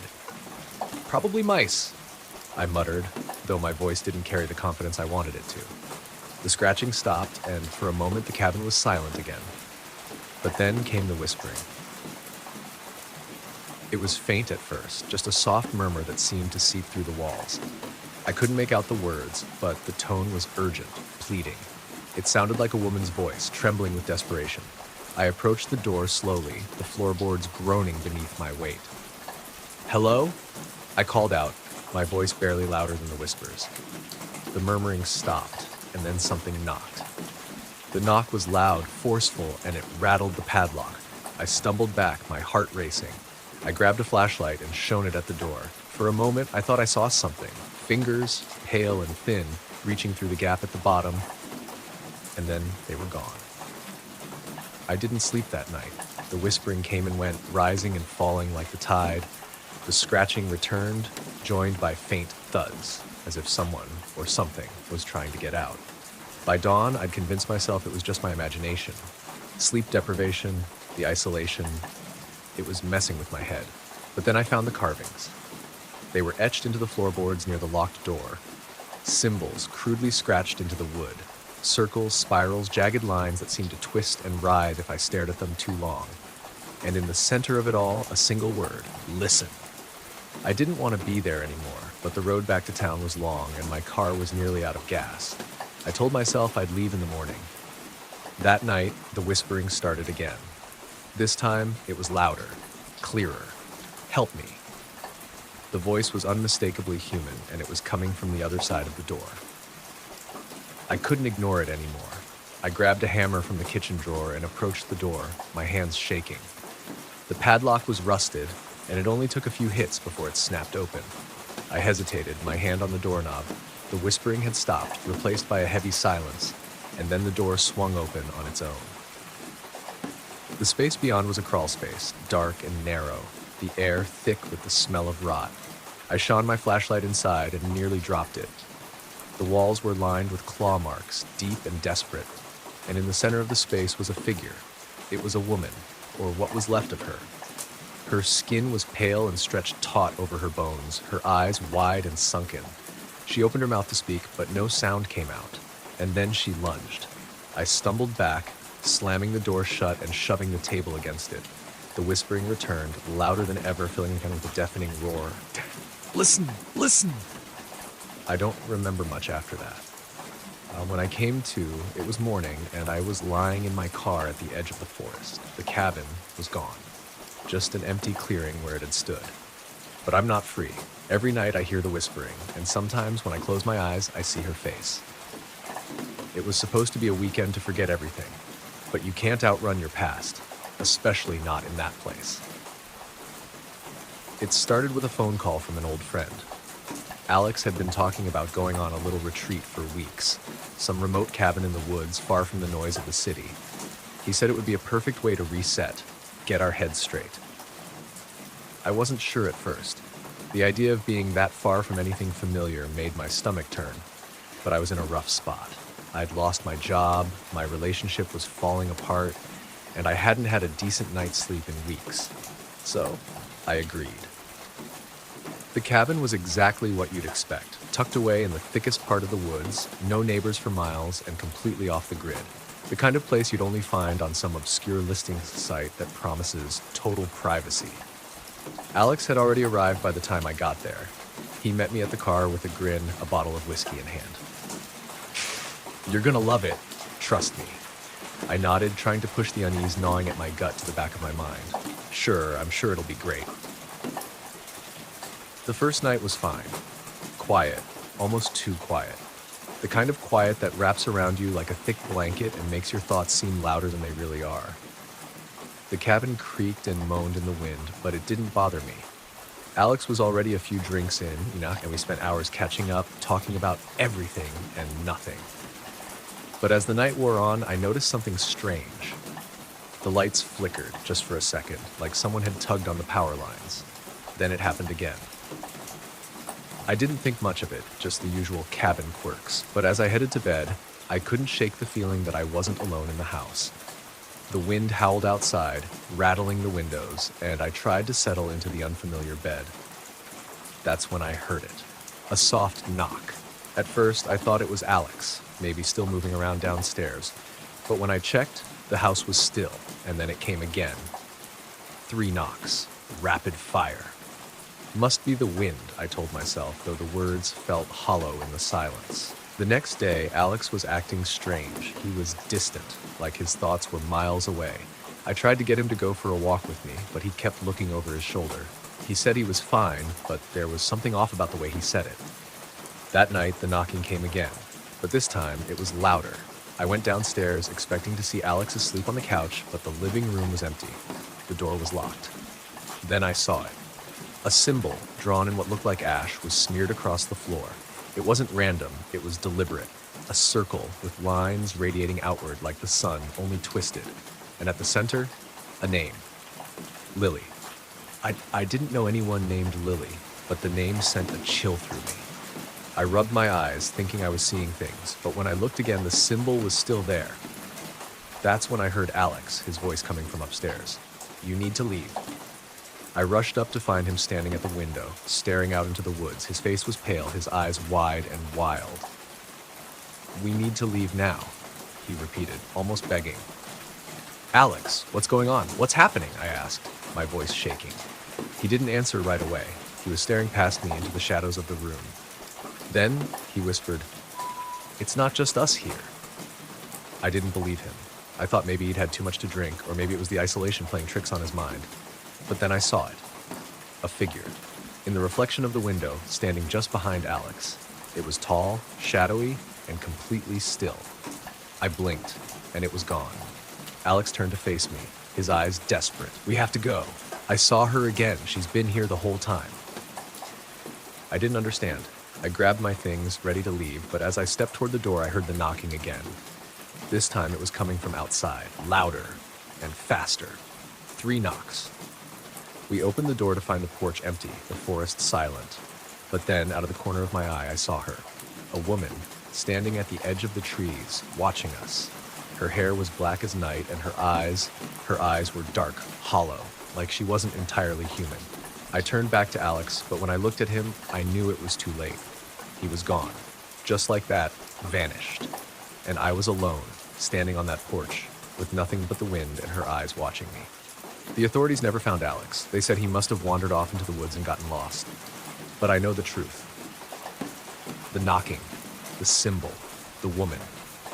None of it was a coincidence, and every night I can still hear her. Knocking. Lily. Sometimes you find yourself in a place that's meant to be forgotten, but the place doesn't forget you. It was supposed to be a quick stop.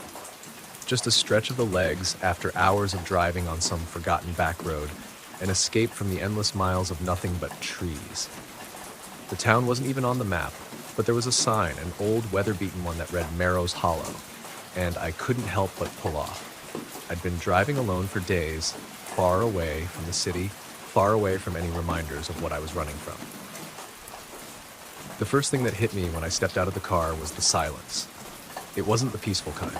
It was the kind that feels heavy, like the world is holding its breath. No birds, no insects, just the distant wind pushing through the trees. I thought I'd just grab a coffee or maybe some gas, but the town felt off. Every house was abandoned, windows broken, porches crumbling. It looked like no one had lived there for years.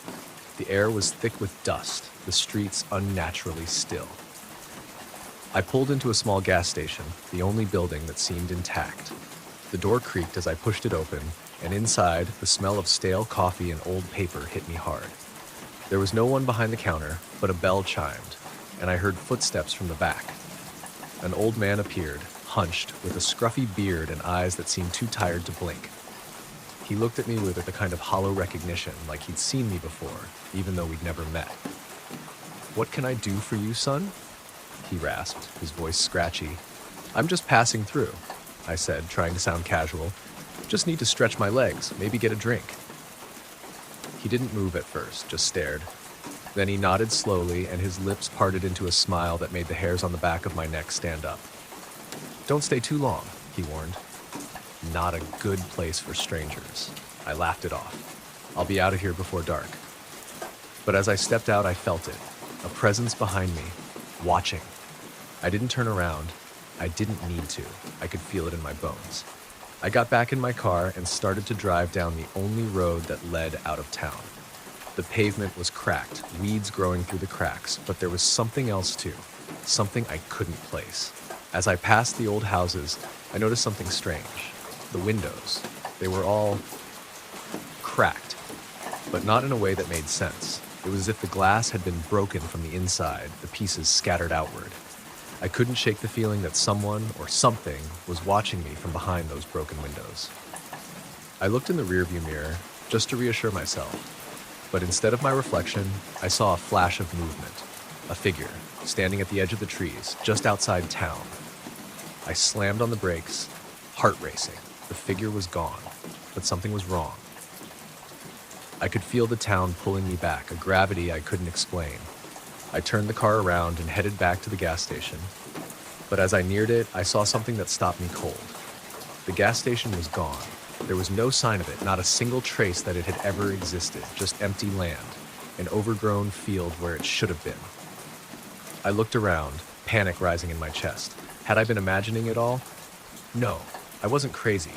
I had seen that building. I had talked to the man. I heard something, a soft whisper like wind through the trees, but it was a voice. "Don't go back." I spun around, but no one was there. I was alone, standing in the middle of a forgotten town with no road to escape. I don't remember how long I stood there, but when I finally moved, it felt like the ground itself was pulling me in. I walked toward the trees, against my better judgment, against the nagging feeling that I was being led somewhere I shouldn't be. And that's when I found it. A house, barely standing, half sunken into the earth. Its windows were dark like empty sockets in a decaying skull. I couldn't stop myself. My feet carried me toward the house, step by slow step. Inside, the air was thick, damp, and there in the center of the living room was a book. It was open on the floor, the pages yellowed with age. I couldn't resist. I knelt down, my fingers brushing against the pages. They were covered in symbols, squiggling lines that seemed to shift as I looked at them. The more I stared, the harder it became to breathe. And then, a word, scrawled in blood-red ink, "Leave." I didn't need to be told twice. I dropped the book and ran. My feet carried me back to the road faster than I thought possible, but the path had changed. The trees were closer now, the road winding in on itself like the world was folding in on me. Every step felt wrong. Every corner seemed to lead me back to the house. I looked over my shoulder, and there she was, the woman from the window. Her face was pale, lips twisted into a smile. The road wasn't leading me home, and the town, Marrow's Hollow, wasn't finished with me yet. I don't know how I got out of there. When I woke up, I was miles away, parked at the side of the road. I tried to convince myself it was a dream, but I can still hear the whispering. Don't come back. But I know the truth. Marrow's Hollow is still waiting for me. You ever wake up somewhere you don't remember going to? Not just waking up in a strange bed after a night out? No, I mean truly lost? Like the world forgot you were supposed to be somewhere else? That's what happened to me last October. I still don't know how I got there, and God knows I'll never figure out why. It started with a late-night drive home from my buddy Ryan's place. He lives out in the sticks, and it's a good hour and a half to get back to my apartment in the city. I was tired but sober. I wasn't about to risk driving drunk again after last year's scare. I remember the highway being dead quiet, just me, my headlights, and the sound of tires humming against the pavement. At some point, I yawned, rubbed my eyes, and when I looked back up, the road was gone. Not like I missed a turn or hit some off-ramp I didn't notice. No, the road was just gone. I was on a dirt path, and it's surrounded by thick, towering trees. My headlights barely pierced through the branches, and the air felt heavy, damp. I slowed the car down, trying to figure out where I was. My GPS was no help. The screen was blank. Great, I muttered, gripping the wheel tighter. Real funny universe. The deeper I drove, the worse it got. The trees seemed to close in, their branches forming a tangled canopy overhead. The dirt path narrowed until I wasn't sure if my car would fit anymore. But stopping felt worse, like if I stayed in one spot too long, something would find me. Eventually, the path opened up, and I saw it. A house. I should have kept driving. It was an old Victorian-style place, the kind you'd see in a black and white photo labeled haunted. The paint was peeling, the windows dark, and the front door hung slightly ajar. A sign out front read, Hollowbrook Inn, in faded, cracked lettering. I don't know what possessed me to stop. Maybe it was curiosity. Maybe it was the hope that someone inside could point me back to the main road. Or maybe it was the faint flicker of light I saw in one of the upstairs windows. I grabbed my flashlight from the glove box and stepped out of the car. The air was cold, biting, and the ground squelched beneath my boots. As I got closer to the house, I noticed something strange. There were no sounds. No crickets, no rustling leaves, nothing. Just silence. The door creaked loudly as I pushed it open. Inside, the smell of mildew and old wood hit me like a wall. The floorboards groaned under my weight and dust hung thick in the air, swirling in the beam of my flashlight. Hello? I called out, my voice echoing through the empty halls. No answer. But then I heard it. A faint click-clack, like footsteps on hardwood, coming from upstairs. I froze. Every rational part of me screamed to leave, to turn around and never look back. But something kept me there, rooted in place. The staircase was narrow, the wood warped and splintered. Each step groaned louder than the last. By the time I reached the top, my heart was pounding so hard I thought it might burst. The hallway stretched out in both directions, lined with doors. Most were closed, but one at the far end was slightly open, a faint glow spilling out from inside. I walked toward it, the floor creaking beneath me. My flashlight flickered, casting jittery shadows on the walls. When I reached the door, I pushed it open slowly, and my breath caught in my throat. The room was empty, save for a single chair in the center. On it sat a book, its leather cover cracked and worn. The title was embossed in gold, Guests of Hollowbrook. I flipped it open, and my stomach dropped. The pages were filled with names. Thousands of them, written in a neat, looping script. Some were crossed out, others circled. And near the very bottom, in fresh ink, was my name. Evan Carter. My flashlight died. The room plunged into darkness, and that's when I heard it. A whisper, faint and chilling, coming from the hallway. Welcome, Evan. I spun around, fumbling for my phone, but the light wouldn't turn on. The whispers grew louder, closer, until they weren't whispers anymore. They were voices. I bolted out of the room, down the stairs, my feet barely touching the steps. But the house had changed. The front door was gone, replaced by a solid wall of rotting wood. The whispers surrounded me now, a chorus of voices overlapping, rising into a deafening roar. And then, silence. When I turned around, I saw them. Figures, shadowy and distorted, standing at the edge of the room. They didn't move, didn't breathe, just stood there, watching. I pressed myself against the wall, my hands scrambling for anything, a doorknob, a window, a way out. And that's when I felt it, a hand on my shoulder. You're one of us now, a voice whispered in my ear. I don't remember how I got out. One moment, I was in the house, surrounded by those things. The next, I was back in my car, parked on a deserted stretch of highway. I didn't question it. I didn't look back. I just drove. But sometimes, late at night, when the world is quiet, I hear them. Whispers, faint and chilling, calling my name. and I know deep down that I didn't escape. You ever hear something that sounds so familiar it gives you chills? Like a voice you haven't heard in years calling your name? That's how it started for me, and I wish I'd never answered. It was a Tuesday evening, ordinary as they come.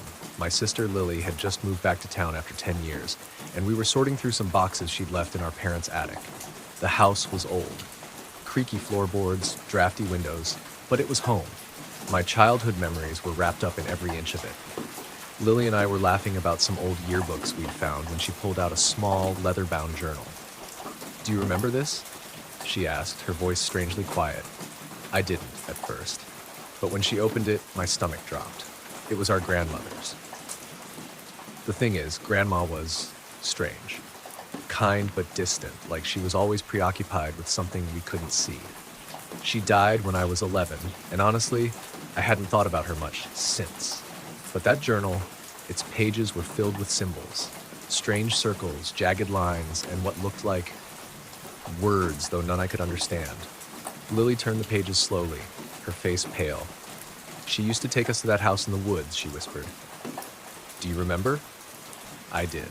The house was a crumbling wreck, deep in the forest behind our property. Grandma called it the other place. She'd never let us go inside, but she always left something on the porch. Flowers, food, once even a doll. As kids, we thought it was weird. Now, it felt sinister. Later that night, after Lily had gone to bed, I couldn't stop thinking about the journal. Those symbols, the way she'd looked at me when she asked about the house, it was like she knew something she wasn't telling me. The woods were quiet, the kind of stillness that presses against your ears. I told myself I was just taking a walk, clearing my head, but my feet carried me to the edge of the trees. And then, before I could think better of it, I stepped inside. The path was overgrown, branches snagging at my clothes. The air smelled damp, like moss and decay. And then I saw it, the house. It was even worse than I remembered, the roof sagging, windows shattered. But the porch was spotless, as if someone had swept it clean. There was something sitting on the step, a bouquet of wilted flowers. I should have turned back. Every instinct in me screamed to leave, but then I heard it. "Come closer." The voice was soft, almost familiar. It came from inside the house. I froze, my heart hammering. "Hello?" I called, my voice barely above a whisper, no response, just the creak of floorboards and a shadow. It moved past the broken window, too fast to be anything natural. I don't know why I went inside. Curiosity, maybe? Or something stronger, or something pulling me forward. The air was cold, heavy, and it smelled like damp earth. The walls were covered in those symbols from the journal, scratched deep into the wood. And in the center of the room was a table. On it sat a single object, the same doll Grandma had left on the porch all those years ago. Its head turned toward me slowly. I stumbled back, tripping over the warped floorboards. That's when I saw the footprints. They weren't mine, bare, wet, and leading toward the basement door. The door creaked open on its own, revealing a staircase that disappeared into pitch black. "Help me." The voice was louder now, pleading. It sounded like Lily. I couldn't breathe. My chest was tight, my legs felt like lead, but I forced myself down the stairs. The basement was colder, the air thick with the smell of mildew. My flashlight flickered, casting long, jagged shadows on the walls. And then I saw her. Lily. Or something that looked like her. She stood in the corner, her back to me. Her hair was wet, dripping onto the dirt floor. "Lily?" My voice cracked. She turned slowly and my blood ran cold. Her eyes were gone. The thing wearing my sister's face smiled, wide and unnatural. "You shouldn't have come here," it said in a voice that wasn't hers. The shadows on the walls moved, crawling toward me like living things. I turned and ran, stumbling up the stairs and out of the house. The woods seemed darker, the trees pressing in on me as I sprinted back to the house. But when I got there, the front door was wide open. Inside, the journal was sitting on the table, its pages blank. And Lily, she was gone. It's been weeks now, and I still hear her voice sometimes, calling me back to the woods. But I know it's not her, it never was. You ever hear something that sounds so familiar it gives you chills? Like a voice you haven't heard in years calling your name? That's how it started for me, and I wish I'd never answered. It was a Tuesday evening, ordinary as they come. My sister Lily had just moved back to town after 10 years, and we were sorting through some boxes she'd left in our parents' attic.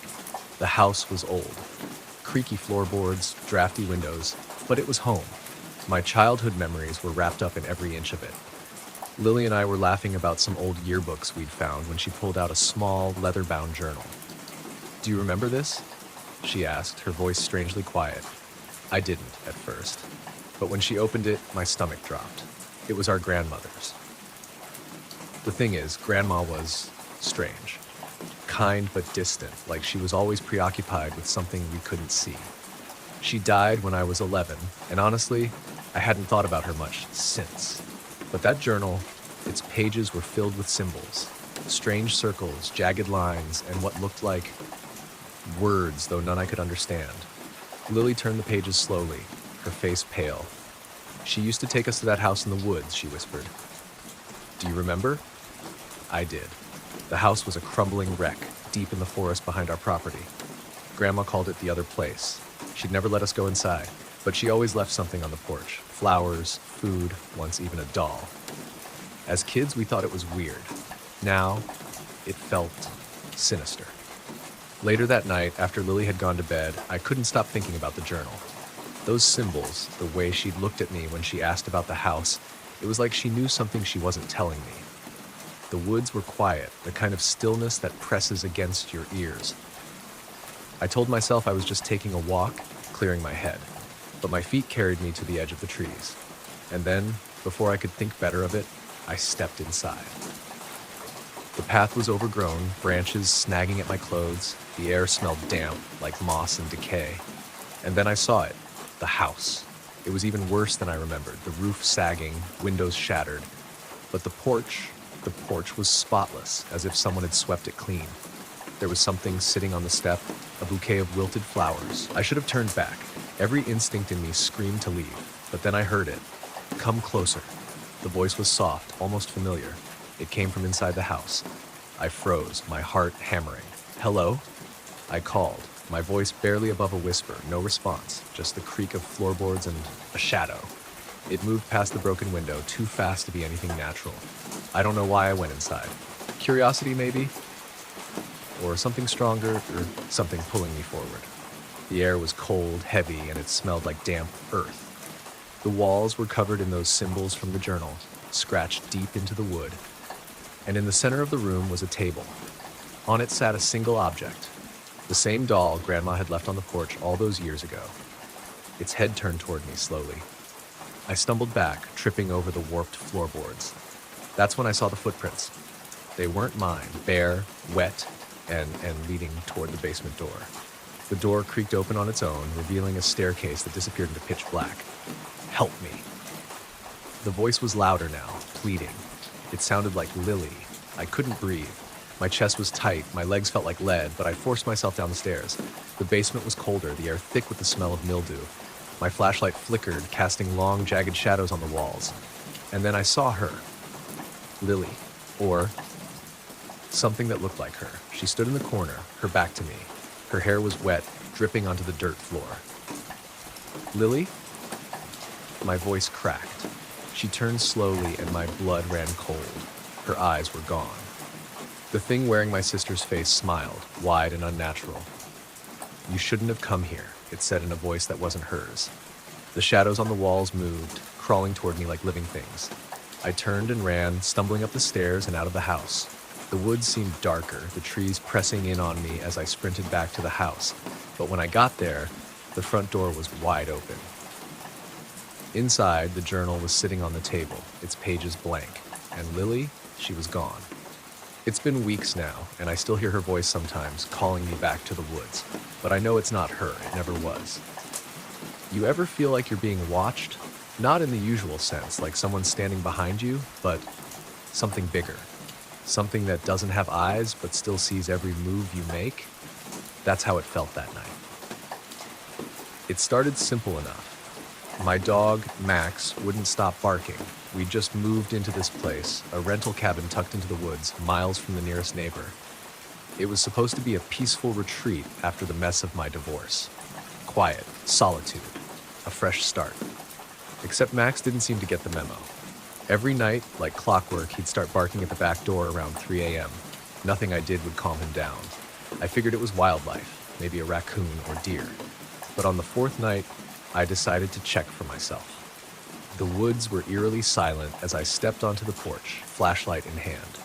The beam cut through the darkness, but I didn't see anything out of place. No glowing eyes in the trees, heck, no rustling in the underbrush. I was about to turn back when I noticed something on the ground. A symbol. It was drawn in the dirt, a circle with jagged lines intersecting it.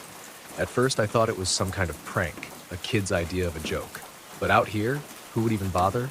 Max growled low beside me, his hackles up. I felt a chill crawl up my spine, and for the first time I realized how quiet it was.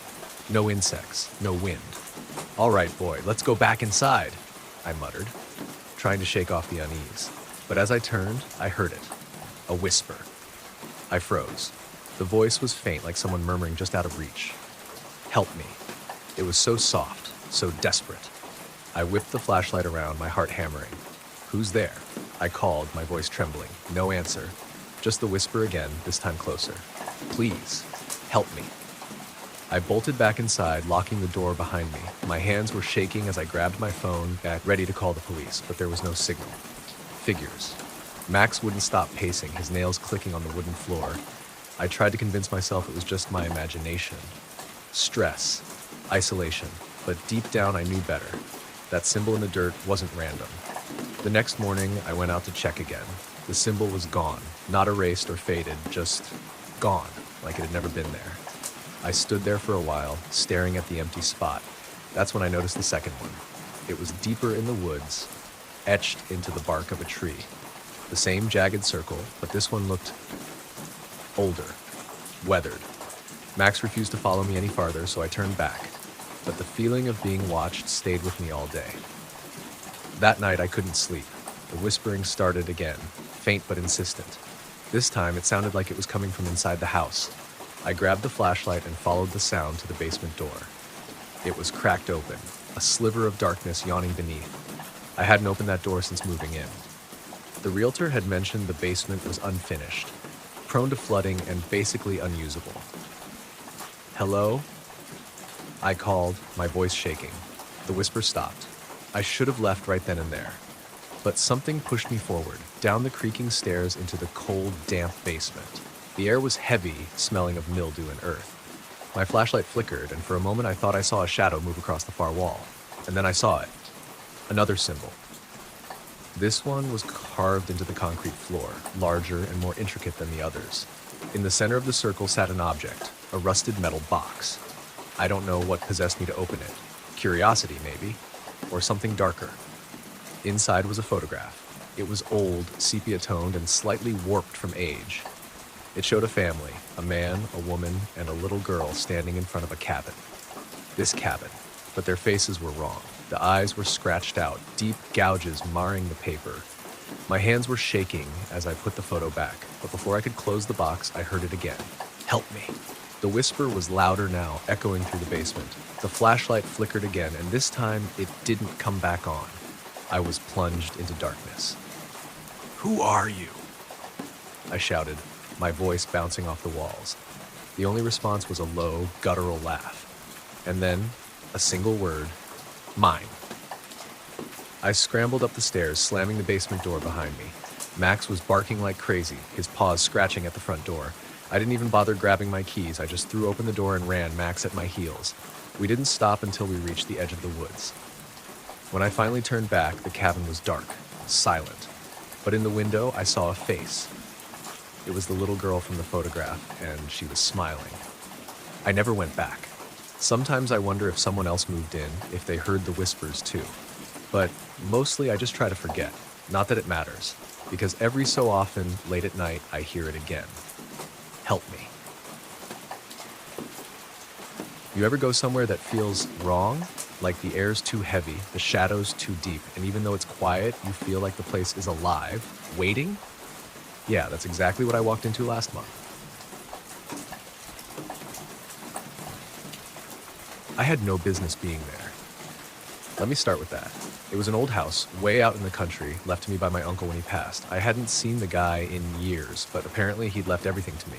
His attorney said it wasn't much, just a dilapidated farmhouse and a few acres of overgrown land. I thought about selling it sight unseen, but something tugged at me. Maybe it was guilt, maybe it was curiosity. Either way, one gray afternoon, I found myself driving down a winding dirt road, the trees pressing in on either side like they wanted to swallow me whole. The house was worse than I expected. Peeling paint, boarded up windows, a sagging porch. It looked like it had been abandoned for decades, though the attorney assured me my uncle had lived there until the end. The front door creaked when I pushed it open, and the smell hit me immediately. Damp wood, dust, and something faintly metallic. I stepped inside, the floor groaning under my weight. The air was thick, and the dim light filtering through the cracks didn't do much to chase away the gloom. I told myself I'd just take a quick look around, see if there was anything worth salvaging, and then get out. The living room was cluttered with old furniture and yellowed newspapers. A grandfather clock stood in the corner, its hands frozen at midnight.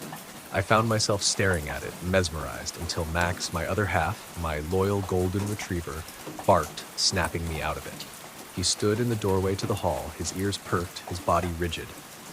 "What is it, boy?" I asked, but he just growled low in his throat. I chalked it up to the house's weird vibes and moved on, Max reluctantly following at my heels. That's when I found the symbol. It was scratched into the floorboards of the hallway, right in front of a closed door.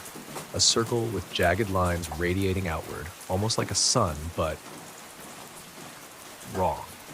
I crouched down to get a closer look, running my fingers over the grooves. The wood felt cold, colder than it should have. Max whined behind me, and when I glanced back, I saw his fur bristling. That's when I heard it, a faint whisper. At first, I thought it was the wind. The house was full of cracks and crevices after all. But the whisper grew louder, more insistent, and it wasn't coming from outside. It was coming from behind the door. "Nope, no way," I muttered, standing up. My heart was racing, but I tried to brush it off. Then the whisper turned into a word. "Come." I backed away, nearly tripping over Max. "We're done here," I said out loud, more to myself than to him, but as I turned to leave, I heard a loud thunk. The door behind me had opened. The room beyond was small and empty, save for a single object in the center, a mirror. Its frame was ornate, almost gaudy, with intricate carvings that looked like twisting vines, or maybe snakes.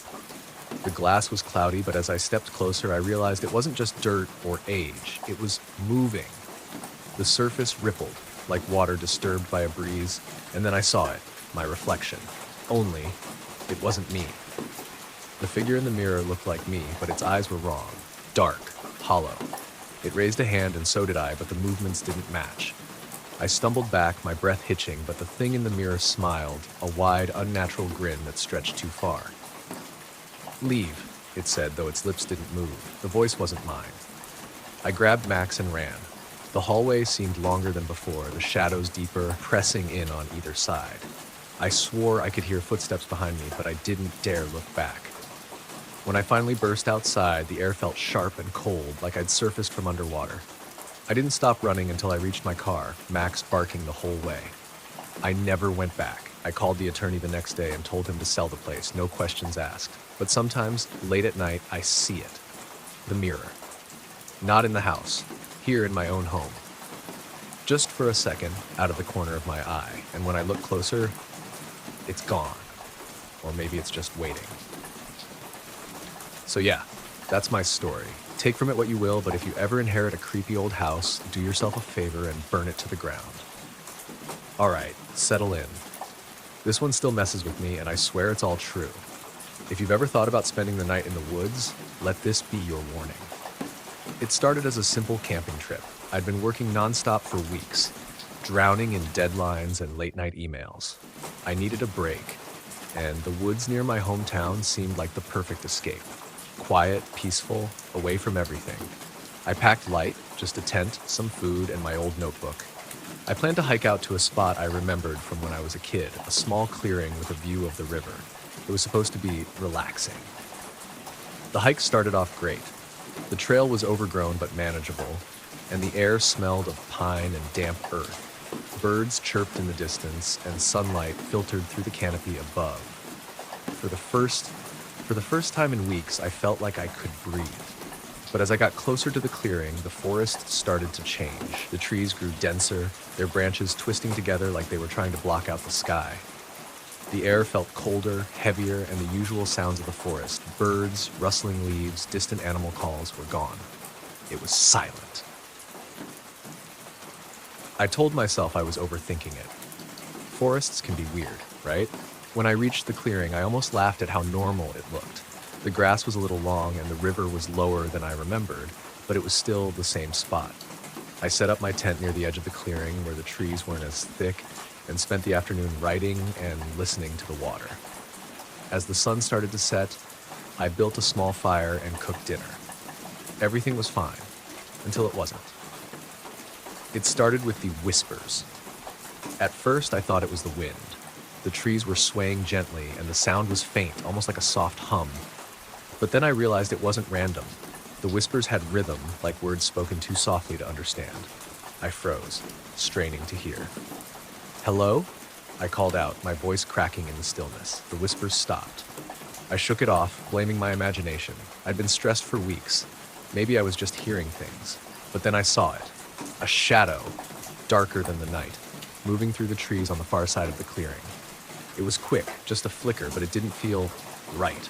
It was too tall, too thin, and it didn't make a sound.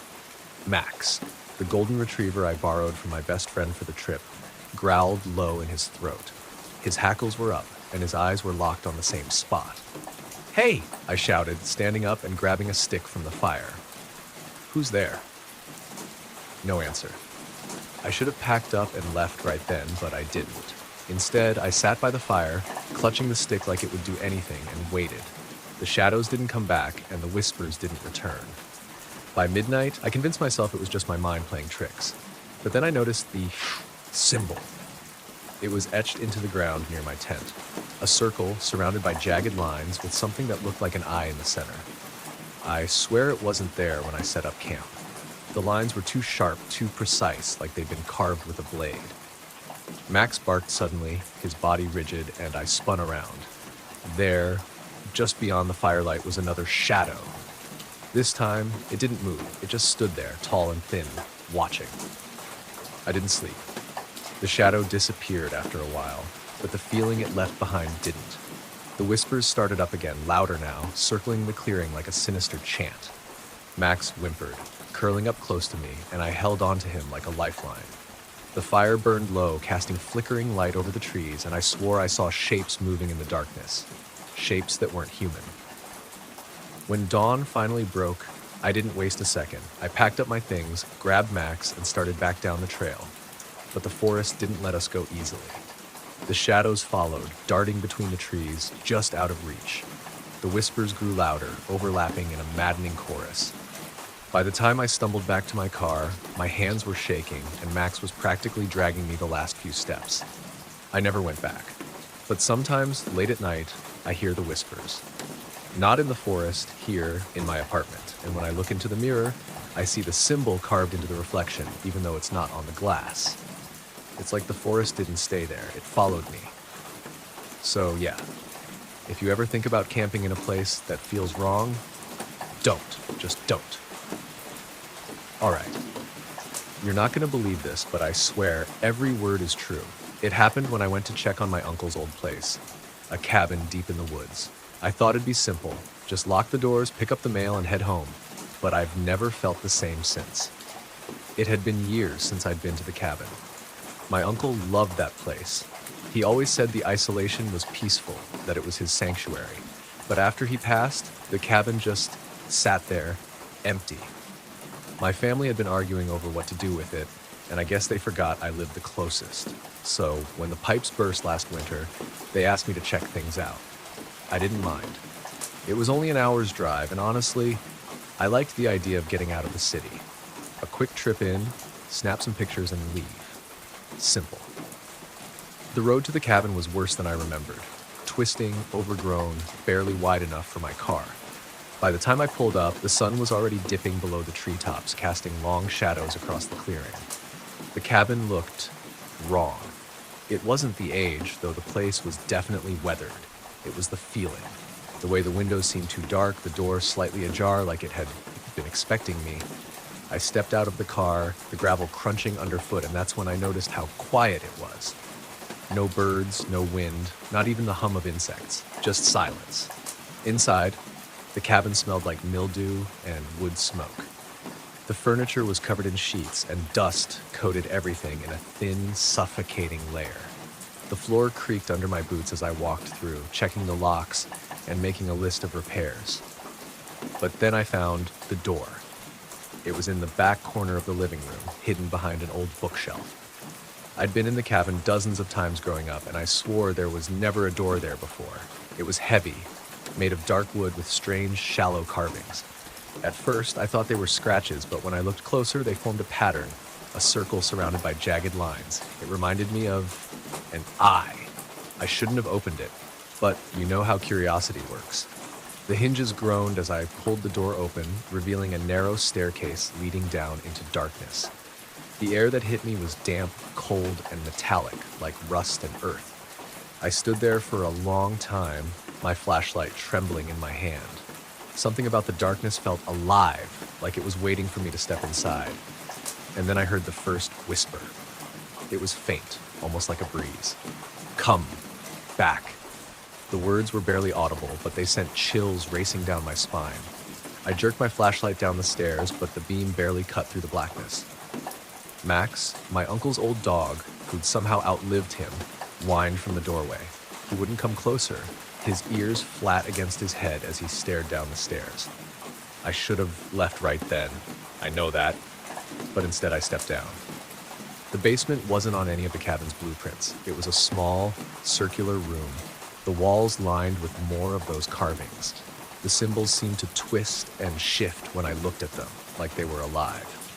In the center of the room was a stone pedestal, and on it sat an object I still can't explain. It was a sphere, black as night and smooth like glass. When I shined my flashlight on it, it didn't reflect the light. It absorbed it. And then the whispers grew louder. "Take it." The voice was clearer now, deep and echoing, but it wasn't coming from the room. It was inside my head. I backed away, my heart pounding, but my legs felt heavy, like the air in the room was pushing me toward the pedestal. Max barked furiously upstairs, snapping me out of whatever trance I was in. I turned and bolted, slamming the door shut behind me. But the whispers didn't stop. That night, I stayed in the cabin, too scared to drive home in the dark. I barricaded the door with furniture and kept every light on, but it didn't help. The shadows in the room seemed to shift when I wasn't looking. Shapes moved just beyond the glow of the lamps, tall and thin, with hollow eyes that burned like embers. And then I saw the symbol. It was carved into the inside of my bedroom door, fresh and dripping with something dark. I didn't sleep. By dawn, I grabbed Max, locked the cabin as best I could, and sped home. But the story doesn't end there. That night, as I lay in bed, I felt it.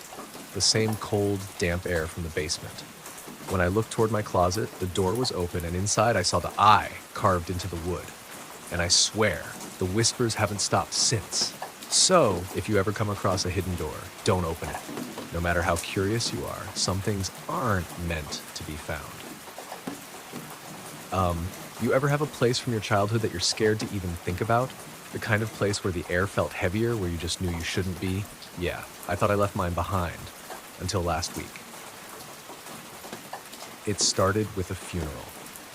My childhood friend Danny passed suddenly, 34, healthy, no signs of anything wrong. Then, boom, gone. Heart attack, they said. But that didn't sit right with me. Danny was the strongest guy I knew, the one who could run for miles without breaking a sweat. We hadn't talked much since high school, but I still felt like I owed him something. So when his sister asked me to clean out his old place, I said yes. The problem was where Danny lived. Red Hollow. Even the name sounds wrong, doesn't it? Red Hollow. It was this tiny, rundown neighborhood on the edge of nowhere, buried in the woods. When we were kids, it was a ghost town. Most of the houses abandoned and sinking into the dirt. The one place everyone avoided was the old Pritchard house. It was this hulking, rotting beast of a place at the end of the road, hidden behind gnarled trees. No one really knew who built it or why it was still standing. But the rumors, oh man, the rumors. They said people used to live there, whole families that just disappeared without a trace. Kids used to dare each other to knock on the front door, but no one ever made it inside, except Danny. We were 13 when it happened. Danny dared me to go with him. Said we'd just peek through the windows, maybe take something to prove we were there. I chickened out at the last second, but Danny went in alone. When he came out, he wouldn't tell me what he saw. He just stopped talking about it altogether. For weeks, he had nightmares, waking up screaming. Eventually, he seemed to shake it off, but he was never the same.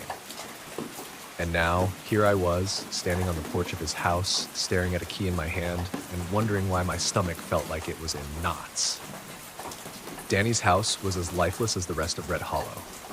The inside smelled stale, like something had been rotting for years. His stuff was still there, photos, clothes, even a half-finished dinner on the kitchen table. It was like he'd just stepped out for a moment, but something felt off. The mirrors in the house, they were all covered with black cloths. Every single one. I didn't think much of it at first. Maybe it was a superstition, something he picked up after we lost touch. But when I uncovered the first one in the hallway, I regretted it immediately. The glass wasn't reflecting the hallway. I don't know how to explain it. The mirror showed a room I'd never seen before. Dark, with peeling wallpaper and a single light swinging from the ceiling. And there was something moving in the corner. It was slow at first, just a shadow shifting, but then it stepped into view, a figure, tall and thin, with no face, just a smooth, pale surface where its head should have been. It wasn't looking at me, not at first. But as I stared, its head tilted like it knew I was watching. I threw the cloth back over the mirror and stumbled away, my chest tight with panic. I should have left. I should have walked out, locked the door, and never looked back. But something kept pulling me deeper into the house. I found Danny's bedroom at the end of the hall. It was just like I remembered. Posters of old bands, his guitar propped up in the corner. But the desk was covered in notebooks, the pages filled with messy, frantic handwriting. Most of it was nonsense, drawings of strange symbols, ramblings about shadows and whispers. But one phrase kept showing up over and over again. It's in the mirrors. I decided I'd seen enough.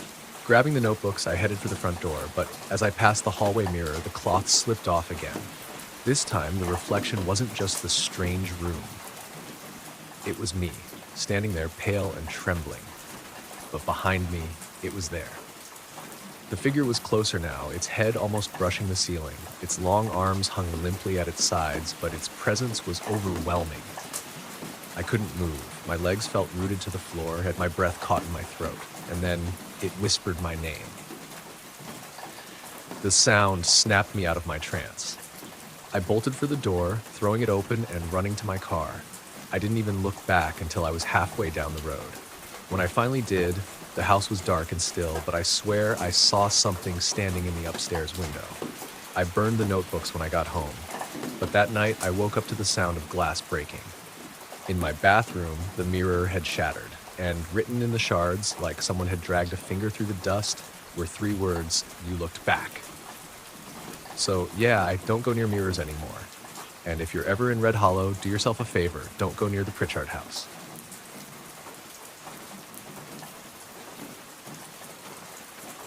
I didn't believe in ghosts. I didn't believe in anything supernatural. That was until I walked into that house. It started with a simple phone call. A friend of mine, Alex, asked me to help clean out his aunt's house. She just passed away, and there was no one else to do it. The house was out in the middle of nowhere, surrounded by thick trees and a road that hadn't seen much traffic in years.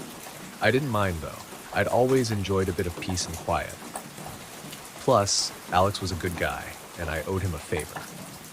So I agreed to drive out there, and the next morning, I found myself on a winding road that seemed to stretch endlessly into the woods. The air was thick, damp, like it hadn't seen the sun in days. When I arrived, the house was exactly as I expected. Old, faded, and quiet. The kind of place that had seen better days, but still carried that old-world charm. It was the kind of house that made you think twice about entering, though. I'll admit, as I stood there on the porch, staring at the chipped paint and creaky steps, I had the urge to turn back, but I didn't. Alex wasn't there yet. He was stuck at work, so it was just me, alone with the house. The front door creaked open easily, like it was welcoming me in. Inside, the place smelled like dust and something else, something like rotting wood. The walls were lined with faded wallpaper, and old furniture sat covered in white sheets, like the house was waiting for its owners to come back. I moved slowly, checking the rooms one by one. There was an odd silence that hung in the air, the kind that feels too thick. I walked into the living room, and that's when I noticed it. A large mirror on the wall, framed in dark wood, stood out against the dreariness of the room. There was something about it, though. It felt wrong. The reflection wasn't quite right. I could see myself in it, but the edges of my reflection were blurred, almost as if the mirror was struggling to capture the image of me, like it didn't quite want to. I looked away, shaking the feeling off, and went to work. I started sorting through boxes in the next room, trying to find anything that might be useful, but I kept hearing it. Whispers. At first, I thought it was the wind, but the air was still. Then I thought it might be the house settling, but these whispers weren't like anything I had heard before. They seemed personal. They were too clear to be the wind, too deliberate to be a draft. Help me. I froze. The whisper was soft but distinct, and it came from the hallway. My heart jumped. I was alone. Wasn't I? I stood there, straining my ears, but the whisper never came again. I tried to shake it off and keep working. I wasn't one to scare easily, but the more I moved through the house, the more I noticed strange things. In the kitchen, there was a chair that faced away from the table, yet it was pulled out as though someone had just been sitting there. In the guest bedroom, the curtains were pulled back, but there were fingerprints on the window, dark smudges like someone had been staring out. The windows were dirty, sure, but these marks were fresh. I was beginning to feel uneasy, like I was being watched. By the time Alex finally showed up, the sun was setting, casting long shadows across the floor. I could barely keep my composure. "Hey, you okay?" he asked, noticing my tension. I didn't want to tell him about the whispers, about the cold feeling creeping up my spine, so I just nodded. We worked in silence for a while, moving boxes around, clearing out shelves, until Alex found something strange in the attic. A box that had been shoved in the farthest corner, buried under a pile of old books. It was sealed shut, as if it hadn't been touched in years. Inside, there were several old photographs and journals, along with a strange carved symbol that was drawn over and over in the pages. It was like nothing I'd ever seen before, twisted, jagged, and haunting. We decided to leave the box unopened for now, and Alex suggested we take a break. That's when it happened. As we sat down in the living room, I noticed the mirror again. This time, I couldn't stop staring at it. My reflection wasn't just blurry anymore, it was moving. The image of me sitting there on the couch began to twist, almost like it was melting, the features shifting and contorting. But that wasn't the worst part. There was someone else standing behind me, a figure, a woman. Her face was a pale blur, but I could see the outline of her long dark hair and the shape of her hands as she reached toward me. I spun around, my breath catching in my throat, but no one was there. The room was empty. The only sound was the thudding of my own heartbeat. I turned back to the mirror. The figure was gone. That night, I couldn't sleep. I kept hearing that whisper, the voice calling me. Help me. It wasn't coming from outside the house. It was coming from inside, from the walls, from the mirror. It felt like it was in my head, whispering over and over until I thought I was losing my mind. The next morning, I couldn't leave fast enough. Alex was busy dealing with some of the other items in the house, and I couldn't face going back upstairs, not with that mirror still hanging there, watching me. I haven't been able to forget what happened. I still hear the whispers sometimes, late at night, when everything is quiet. Help me. It's like the house still has a hold on me, even though I left it behind. But the worst part, the thing that haunts me, when I saw that mirror, the reflection I saw wasn't just mine. It was someone else's, someone I didn't recognize, someone with my face. You ever have one of those moments where you wonder if the world you know is real? Because right now, I can't help but feel like I'm still stuck in that house. And I swear, every time I look in a mirror, I see her watching me. I never thought a place could be haunted by memories, but that was before I stepped into the old church on Hollow Hill. It was just a casual trip, really. I was traveling through the countryside, looking for a spot to clear my mind. The church had always been on the outskirts of my hometown, but I'd never thought to visit it before. The locals often talked about the strange atmosphere that clung to it, the eerie silence that surrounded it, but I always thought they were just stories. That's what I thought anyway, but something about the place called to me. It was a late afternoon when I arrived. The sky was heavy with clouds, and the wind had a chill to it despite the warmth of the day. The church was tucked away behind a thick grove of trees, its stone walls covered in ivy. The large wooden doors were slightly ajar, as if inviting me in, but there was a deep, unsettling stillness around it. I stood there for a long moment staring at the church. It seemed out of place, like it didn't belong to this world. The darkened windows gave off no sign of life, but there was something that didn't sit right, pulling me toward it. I hesitated at first, but my curiosity got the best of me, and I pushed the door open. Inside, the air was stale, and the scent of dust mixed with something faintly decayed. The dim light filtered through the tall stained glass windows, casting colorful patterns across the cracked stone floor. The silence was overwhelming, suffocating even. No footsteps echoed, no murmurs of wind or creatures, just pure, oppressive quiet. The pews were old and worn, the wood splintering in places, but still they stood in perfect rows facing the altar at the front. The altar itself was covered in dark red cloths, and there were candles. Too many candles. Placed around, their wax long melted away into pools of black residue. I wandered deeper into the church, my footsteps disturbing the thick dust that had settled on everything. That's when I noticed it. On one of the pews near the back, there was a book, an old leather-bound tome that looked out of place in such a decaying environment. It was open, as though someone had left it there recently. Its pages yellowed with age, but there was something about it that made my stomach turn. I leaned over to get a better look, and that's when I saw it.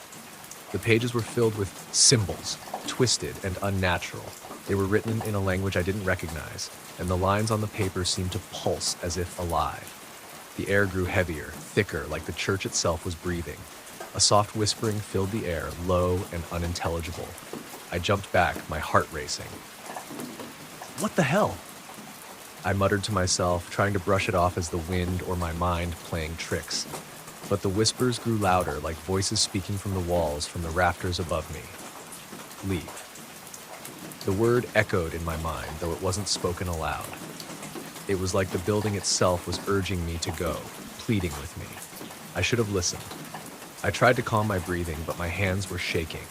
I backed away from the book and turned to leave, but something stopped me, a movement in the shadows. I froze, staring into the corner near the altar. There, in the dimness, was the faint outline of a figure. It was hard to make out at first, like a silhouette in a fog. It wasn't human, though. I could feel it, not human. The figure shifted, its shape distorting as if it didn't quite belong to the space, as if it were stretching, or I couldn't move. My feet were rooted to the spot, my body frozen with a fear that felt like it was clawing at my insides. The figure lurched forward, and in that split second, I could hear its breath, slow and ragged, like something struggling to stay alive. The shadows around it writhed, alive, undulating like they were trying to reach out to me. Leave now. The voice whispered again, but it wasn't just in my mind this time. It was real. It was coming from the thing in the shadows, its voice rough, like something old, like 100 years of torment had been packed into those few words. I took a step back, my heart hammering in my chest. That was when I saw it, written in blood on the walls, just above the altar. A symbol. The same one I had seen in the book, the same one that pulsed, that seemed to move under my gaze. It was everywhere, on the stone, the walls, the stained glass windows. It was like the church had been built around it. I had to leave. My instincts screamed at me to run, but as I turned toward the door, I felt a chill on my neck, a cold that reached straight to my bones. I turned back for just a moment, and there, at the end of the pews, was a figure. It was a woman, pale and draped in what looked like tattered rags, her face obscured by long, dark hair. She wasn't moving, but I could feel her watching me, her presence seeping into the very air around me. I bolted for the door, heart racing, the whispers growing louder, more frantic. I could feel the weight of the place behind me, pulling me back. I made it outside, gasping for air, but the moment the door closed, the whispers stopped. The silence returned, thick and oppressive. That night, I couldn't sleep. The image of that woman, her hair hanging in front of her face, haunted me, and I couldn't shake the feeling that something was following me, waiting for the right moment. But the worst part? I found the same symbol carved into my own wrist when I woke up, and it's still there, faint but unmistakable, like a brand. And every now and then, when I pass by the mirror, I see her, watching me from the other side, waiting. You ever wonder if something's tied to a place, if it can follow you even after you leave? Because every time I close my eyes, I feel her there, watching. I thought it was just a dream at first, but I'm not so sure anymore. It started innocently enough. I'd been staying at my uncle's cabin for a few days just to get away from the noise of the city. He had always raved about how peaceful and isolated it was up there, nestled deep in the woods, miles from the nearest town. Perfect for reflection, he'd said. It was beautiful, no doubt about that. The forest stretched endlessly in every direction, the trees so thick and tall that it felt like the outside world was miles away. The cabin itself was small, worn, but cozy. I spent the first few days hiking, reading by the fire, and just trying to enjoy the solitude. But then, on the third night, something happened. It was well past midnight when I woke up. At first, I thought it was just a noise, maybe an animal, maybe the wind. The forest was full of strange sounds at night, especially so close to the wilderness. But then I heard it again. A knock. It was soft, rhythmic, like someone tapping on the cabin door. I froze, my heart pounding in my chest. There was no way anyone could have gotten out here. The road was miles away, and the nearest neighbor was an hour's drive. My uncle had mentioned that he hadn't seen anyone for weeks, and I certainly hadn't heard a single car pass. The knock came again, louder this time, and it sent a chill down my spine. I dragged myself out of bed, feeling the hairs on my neck stand up. As I walked toward the door, I tried to rationalize it. It could have been an animal, a branch tapping the wood, or even just my tired mind playing tricks on me. But when I reached the door, I noticed something strange. There was muddy footprints leading up to it. The cabin had been surrounded by a few feet of snow when I arrived, so there was no way anyone had been here earlier. The prints, heavy and fresh, came from the trees, trailing all the way up to the front step, but there were no other tracks leading away from the door, no sign of anyone leaving. A cold, creeping unease settled over me, but I couldn't just leave it. I had to know who, what, was out there. I opened the door, half expecting to see nothing but snow and the empty forest stretching out into the darkness, but instead there was a figure standing at the edge of the trees, staring at me. The figure didn't move, didn't make a sound, just stared. The only thing I could see clearly were its eyes, bright, almost glowing in the dark. They looked wrong. Too wide, too still, like they were reflecting something that shouldn't be there. The rest of the figure was obscured by shadows, but I could feel its gaze piercing right through me. I knew something was wrong. Without thinking, I slammed the door shut and locked it. My heart was racing, my breath coming in short, panicked gasps. I stood there for what felt like hours, not daring to move, too scared to even look out the window. But eventually, I had to. I crept to the window and pulled the curtain back just a little. The figure was gone. But the footprints were still there. They hadn't disappeared. They were still fresh, as if someone or something had been standing there the whole time. I could barely breathe as I stared at the tracks. They led in a circle around the cabin, back and forth, around and around, as if something had been pacing there, waiting. The next morning, I called my uncle to tell him what had happened, but he just laughed it off, calling it a wild animal or a silly prank. Still, he told me to lock up and stay inside at night. The tracks were still there when I looked outside, but they'd been covered by a fresh layer of snow, almost like they hadn't existed at all. I stayed another night. It wasn't easy, but I did. I made sure to lock every window and bolt every door before I went to sleep. That night, nothing happened. The silence was almost too much. But then on the fifth night, I woke up again. I heard it, a whisper, It was low, soft, like a voice trying to hide itself in the shadows. I couldn't make out the words, but I could feel the weight of it. It was something important, something urgent. I sat up, heart racing, straining to hear it again. The whisper came from somewhere inside the cabin, just behind me. Slowly, I turned around, and that's when I saw it. There was a figure standing in the corner of the room, just at the edge of the shadows. At first, I thought it was my mind playing tricks, but then I saw it clearly. A thin, gaunt shape, like a person, but wrong. Its limbs were too long, its body too thin, and its eyes, those eyes, they glowed, just like the figure outside the cabin. It was watching me. No, not just watching, waiting. The whispers grew louder, now forming words. Come with us. The voice was smooth, almost melodic, but it carried an underlying venom. I wanted to scream, to run, but my body wouldn't move. I was paralyzed with fear. The figure stepped closer, and I felt its cold presence invade the space around me. It reached out with long, clawed fingers, and I knew it wasn't human. The last thing I remember was the smell of something rancid, something rotten, filling the air. The next morning, my uncle found me sitting by the fire, my eyes wide open, staring blankly at the flames. I hadn't moved all night. When I asked him what happened, he didn't answer. He just kept looking at me like he knew something I didn't. I haven't been able to leave since. And now, every night, I hear it, the whispers, the slow tapping on the walls, the scratching at the door, and always in the dark, I feel those eyes watching me, waiting, and I know that sooner or later, I won't be able to resist anymore.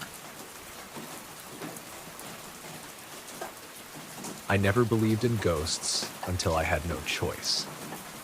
I know what you're thinking. Not another ghost story. Trust me, I would have thought the same thing if I hadn't lived through it. But there's no denying it now. I saw something that shouldn't be possible. It all started when I moved into that old house on the edge of town. It was a fixer-upper, the kind you get for a decent price because no one else wants to touch it. A quiet, dilapidated house surrounded by trees that looked like they'd been untouched for decades. I figured I could handle it. I'd done the whole renovation thing before. Just a few cracks in the walls, some broken windows, and a bit of dust here and there. No big deal. But the first night I spent there, things started to feel off. It wasn't the creaky floors or the strange hum the pipes made. It was the silence. The kind of silence that presses in on you, suffocating and thick, like the air itself is holding its breath. Around midnight, I woke up to the sound of footsteps, soft, deliberate, like someone was walking around upstairs. I thought it was the house settling. That's what I told myself. But when the footsteps continued, I couldn't ignore it anymore. I lay in bed, frozen, my heart hammering in my chest. There was no one else in the house. Still, I forced myself to get up, convinced it was just my imagination. I grabbed the flashlight from my nightstand and made my way up to the second floor. The air up there was colder, and the light from the flashlight flickered as I walked. I could feel something wrong. The hallway was long, stretching out before me like a tunnel. The floor creaked beneath my feet as I moved down it, the shadows growing darker the farther I went. I stopped at the first door, my guest room. The door was slightly ajar, as if someone had been in there. I pushed it open, my breath catching in my throat. The room was empty, but the bed, the sheets were rumpled, as if someone had just gotten out of bed. I didn't go further into the house that night. I didn't want to. Something was watching me. I could feel it. I stayed in my room, too scared to move, too scared to turn out the light. The next morning, I tried to laugh it off. Maybe it was just an old house thing.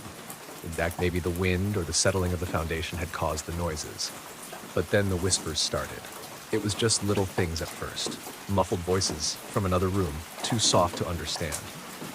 At first I thought it was the neighbors, but when I went outside, there was no one around. The house was completely isolated. No one for miles. That evening, the voices grew clearer. Whispers of my name. I couldn't tell where they were coming from. The walls, the floorboards, the air itself, I tried to ignore it, but it was impossible. Every night it was the same. The voices would start just after dark, getting louder and more insistent. I could feel them creeping up behind me, brushing against my skin, like invisible fingers reaching out. The worst part, they never seemed to stop. They followed me from room to room like they knew where I was at all times. They were everywhere. I was losing my mind. One night, I decided to confront it. I grabbed a flashlight and stood in the middle of the living room, the only place I hadn't yet explored. I turned off every light and waited, listening. The silence was suffocating. But then it came, a whisper right behind me. "Why did you come here?" I spun around, but there was no one there. Nothing. Just the shadows stretching out in every direction, the dust swirling in the dim beam of my flashlight. My heart raced, and I felt a cold shiver run down my spine. Leave, or else. I froze, my pulse pounding in my ears. There was no mistaking it now. The house wasn't empty. There was something here with me, and it was angry. I spent the next few days in a haze. I couldn't sleep, couldn't eat, couldn't even look at the house without feeling like something was lurking just behind the walls, waiting for me to make a mistake. Then came the day I found the symbol. I was down in the basement looking for some tools to fix a leaky pipe when I noticed something strange on the floor. Scratches, deep and jagged, cutting through the concrete like someone had been dragging something heavy across it. As I got closer, I realized they weren't just random marks. They formed a pattern. A symbol. I didn't know what it was at first. Just a few jagged lines and circles scrawled in a way that made my stomach turn. But something about it made my blood run cold. It felt wrong, like the kind of thing you don't touch, right? Don't speak of, don't even look at too long. That night, everything changed. The whispers had escalated into full-fledged voices, screaming at me, demanding I leave. I could hear them all around me, so loud it was like they were inside my head. The footsteps were back too, only this time they weren't upstairs. They were in the room with me. I turned to run, but when I reached the door, it slammed shut with such force it shook the walls. I was trapped. I started to pound on the door, screaming, desperate. But the room was closing in, the air thickening with every breath. I turned, and that's when I saw it. The figure standing in the corner of the room. It was tall, shadowy, its eyes glowing with an unnatural light. It was waiting, just like it had before. It moved toward me, slowly, deliberately, like it had all the time in the world. I ran. I don't remember how, but I ended up outside. I didn't stop until I was halfway down the road. When I looked back, the house was still standing there, silent and still. But I knew. It wasn't empty. I never went back to that house, and I'm not sure I ever will. The voices haven't stopped. They follow me, whispering, always waiting for me to slip up. I don't think I'll ever escape it. The house wants something, and I think it's already taken me. I didn't believe in ghosts, not until that night.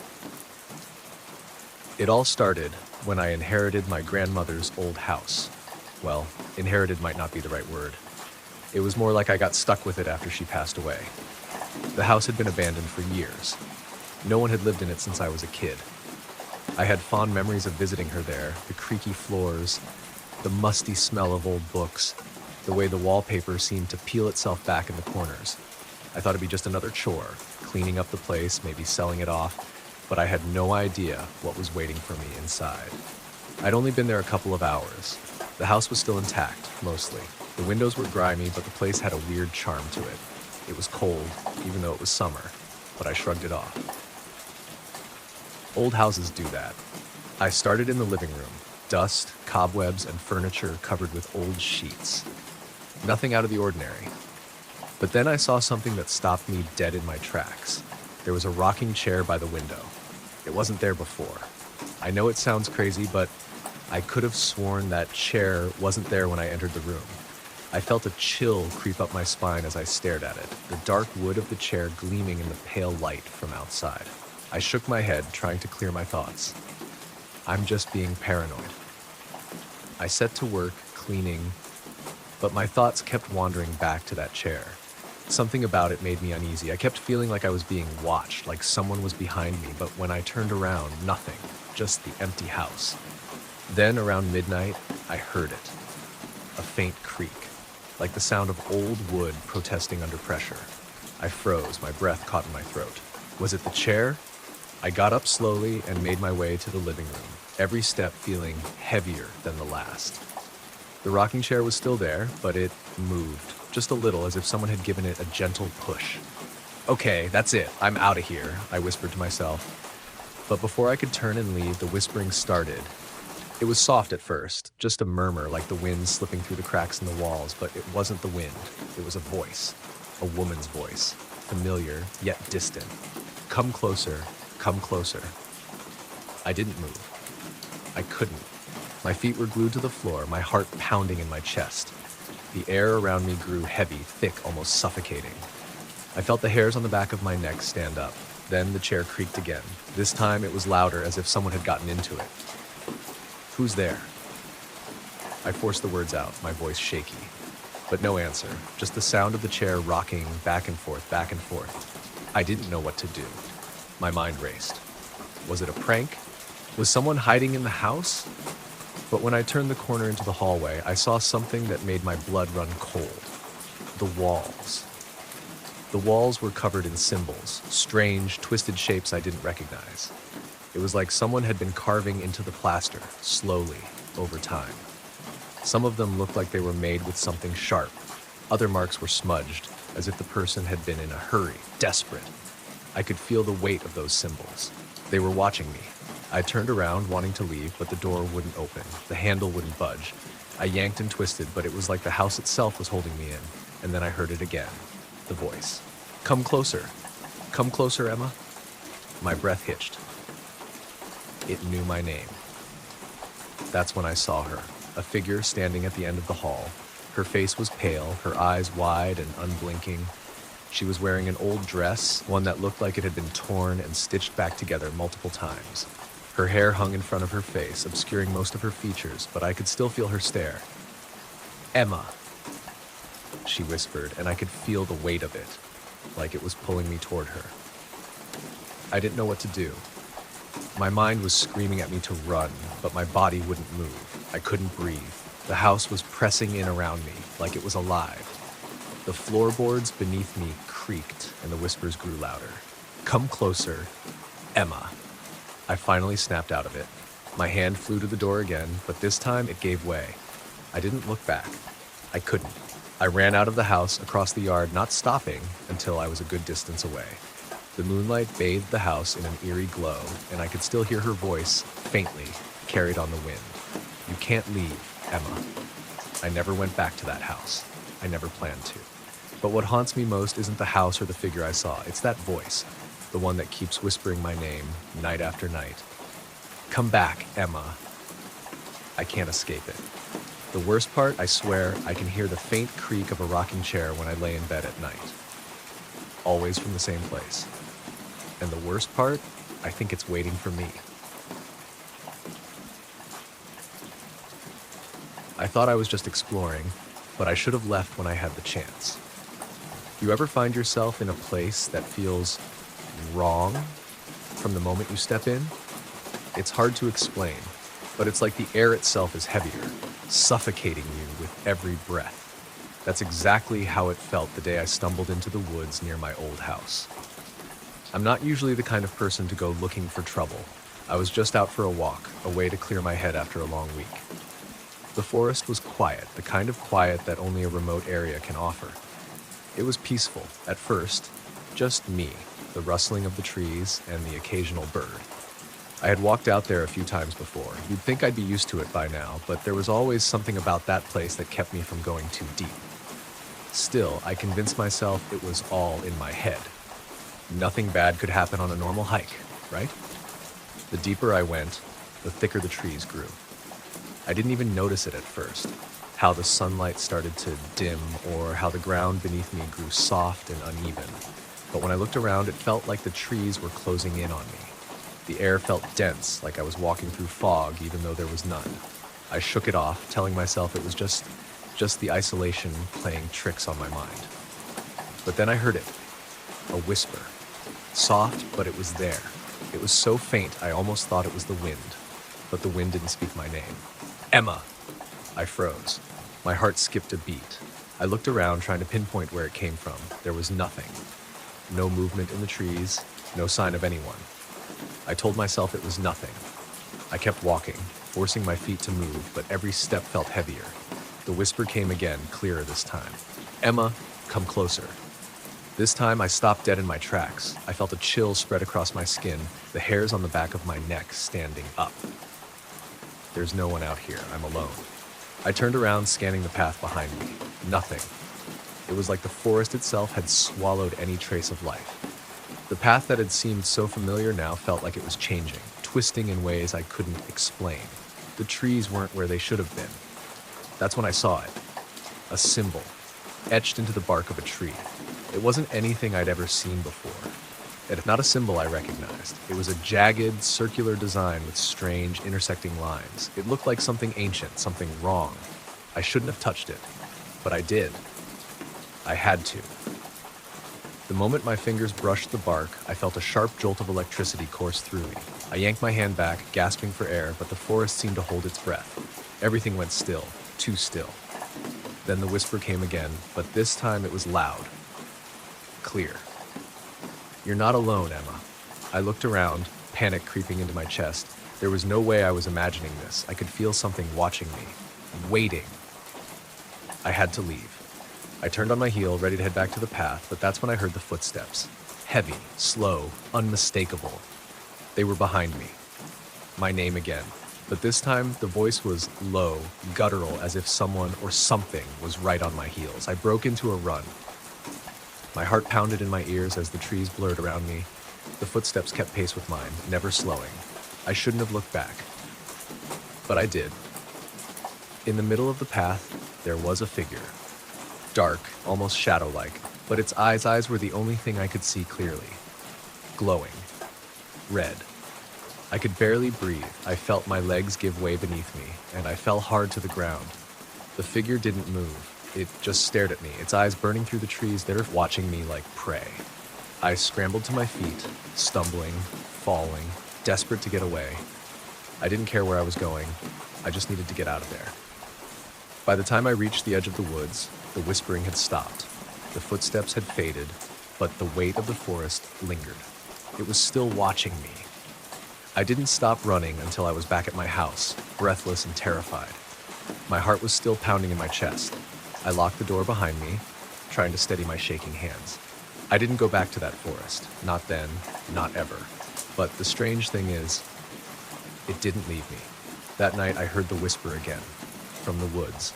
It was faint, almost like a memory, but I heard it clear as day. You'll come back, Emma. You always do. And I will, because even though I'm terrified, I know I'm going to have to go back. I don't know why, but the forest knows my name now, and it wants me. It's only a matter of time. You don't believe me, do you? No one ever does. I know it sounds insane. Honestly, I would have thought I was losing my mind too if I hadn't experienced it myself. But I'll tell you anyway. Maybe someone out there will understand. I wasn't even looking for anything strange when I decided to take that walk through the woods. It was a nice afternoon, perfect for some time alone, away from the noise of life. The forest was right behind my house, just a short walk away. I'd passed through it hundreds of times before, never once thinking it was anything but a peaceful, quiet place. But that day was different. At first, everything seemed normal. Birds were singing, the wind rustling through the trees. The sun was filtering through the leaves, casting dappled patterns on the forest floor. I was lost in my thoughts, just walking, when I came across something strange. A weathered old shack hidden behind some thick brush. Now, I've walked these woods countless times, and I'd never seen that shack before. Not once. I'm no expert, but the way the wood was rotting and the door hung at an odd angle, I knew it hadn't been used in years. But still, there it was, right in front of me, as if it had always been there, waiting. Something about it tugged at me, made me feel uneasy. But curiosity got the best of me. I pushed the door open, the hinges squealing in protest, and stepped inside. The air inside was thick, damp. The smell hit me first, musty and sour, like old paper and something else, something rotten. I almost turned back right then, but I don't know. There was this pull, like the house was calling to me, urging me to explore. The dim light barely reached the far corners of the shack, but there was enough to make out some old furniture covered in a layer of dust. But then I saw it. At the far end of the room, just behind a broken window, there was something painted on the wall. A symbol. It wasn't anything I recognized, just a series of sharp, angular shapes twisting in on themselves, like some kind of distorted flower. The kind of thing you'd see in a dream, but not one you'd ever want to remember. I should have left then, but I didn't. Instead, I stepped closer to get a better look. As I moved, I noticed something odd. There were old footprints in the dust on the floor, leading toward the symbol and then abruptly stopping. Like someone had been standing there, looking at it, and then vanished. That's when I heard it, a whisper. Soft at first, just a rustle in the air, something I thought might be the wind, but then it came again, closer, more distinct. Leave now. I froze. My heart skipped a beat. There was no one else here. No one. But that voice, it wasn't a human voice. Wrong. The sound of it crawled under my skin like 1,000 tiny insects skittering across my nerves. I spun around, trying to see if anyone was behind me. No one, but the shadows in the room seemed darker than they should have been.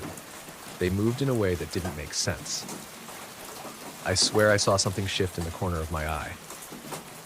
I backed away from the wall, my breath shallow. Okay, it's just your mind playing tricks, I whispered to myself. You're just tired. I told myself to leave, but my feet wouldn't move. They felt like they were glued to the floor, like something invisible was holding me in place. Then the whisper came again, louder this time. You're not supposed to be here. And that's when it happened. The door slammed shut behind me. The sound was deafening. My heart was in my throat. I rushed toward the door, throwing my weight against it, but it didn't budge. Panic surged through me. I pounded on the wood with my fists, my breath coming in ragged gasps. Let me out. But then I saw something in the corner of the room. A shadow. Not just a shadow, but a shape. A figure. Tall, unnaturally tall, with limbs that seemed to stretch and bend in unnatural ways. Its face was hidden in the darkness, but I could feel its eyes on me. Cold. Empty. You're not supposed to be here, it repeated. Leave. Now. I don't know how, but somehow I managed to break free. The door gave way and I ran as fast as I could. My heart was hammering in my chest, my legs burning with the effort, but all I could think about was getting out of that shack. I didn't stop until I was back at the edge of the woods, breathless and shaking. I never went back to that shack. But what haunts me isn't just what I saw there, it's what happened afterward. I started hearing whispers at night. Soft whispers in my ear in the dark, calling my name. You shouldn't have left. I thought it was my mind playing tricks on me, that maybe the fear had gotten to me. But then, I found something in my house. A symbol, painted on the wall in the same twisted shape I saw in the shack, and underneath it, footprints. I don't know what's happening, but it's coming, and I don't think I can outrun it.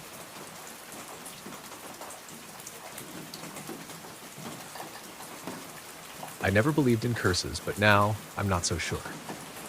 It all started so simply. I can hardly believe I'm telling you this now. I was at home alone. My apartment was nothing special. Small, a bit rundown, but cozy enough. I'd been working long hours all week, and honestly, I was looking forward to a quiet night in. No distractions, no noise. Just me, a cup of tea, and the peace of being alone. The evening started just like any other. I flicked on the TV, pulled the blanket around me, and settled in. But as the night wore on, something started to feel off. I couldn't place it at first. The sounds outside, maybe? It's a pretty quiet neighborhood, but every now and then I could hear a car passing, the occasional footsteps on the sidewalk, or the distant hum of a lawnmower. But tonight, it was different. It wasn't the usual noise, it was something else, a strange low thud from the hallway outside my door. I shrugged it off at first, thinking it was the old building settling, but then it came again. Thud, thud, thud. I froze. It wasn't the sound of the building settling. This was something deliberate, something that shouldn't have been there. I slowly stood up, my heartbeat picking up, every instinct telling me to check the peephole, but I couldn't. I don't know why, but I couldn't. Instead, I grabbed my phone and texted my best friend, Sarah. Hey, is everything okay with you? I asked, even though I already knew she was out of town. Still, I needed someone to talk to. She replied almost immediately. Yeah, why? What's up? That's when I heard it. The soft scrape of the metal door handle turning. Slowly, steadily. I dropped my phone, my heart racing. I knew it wasn't my imagination.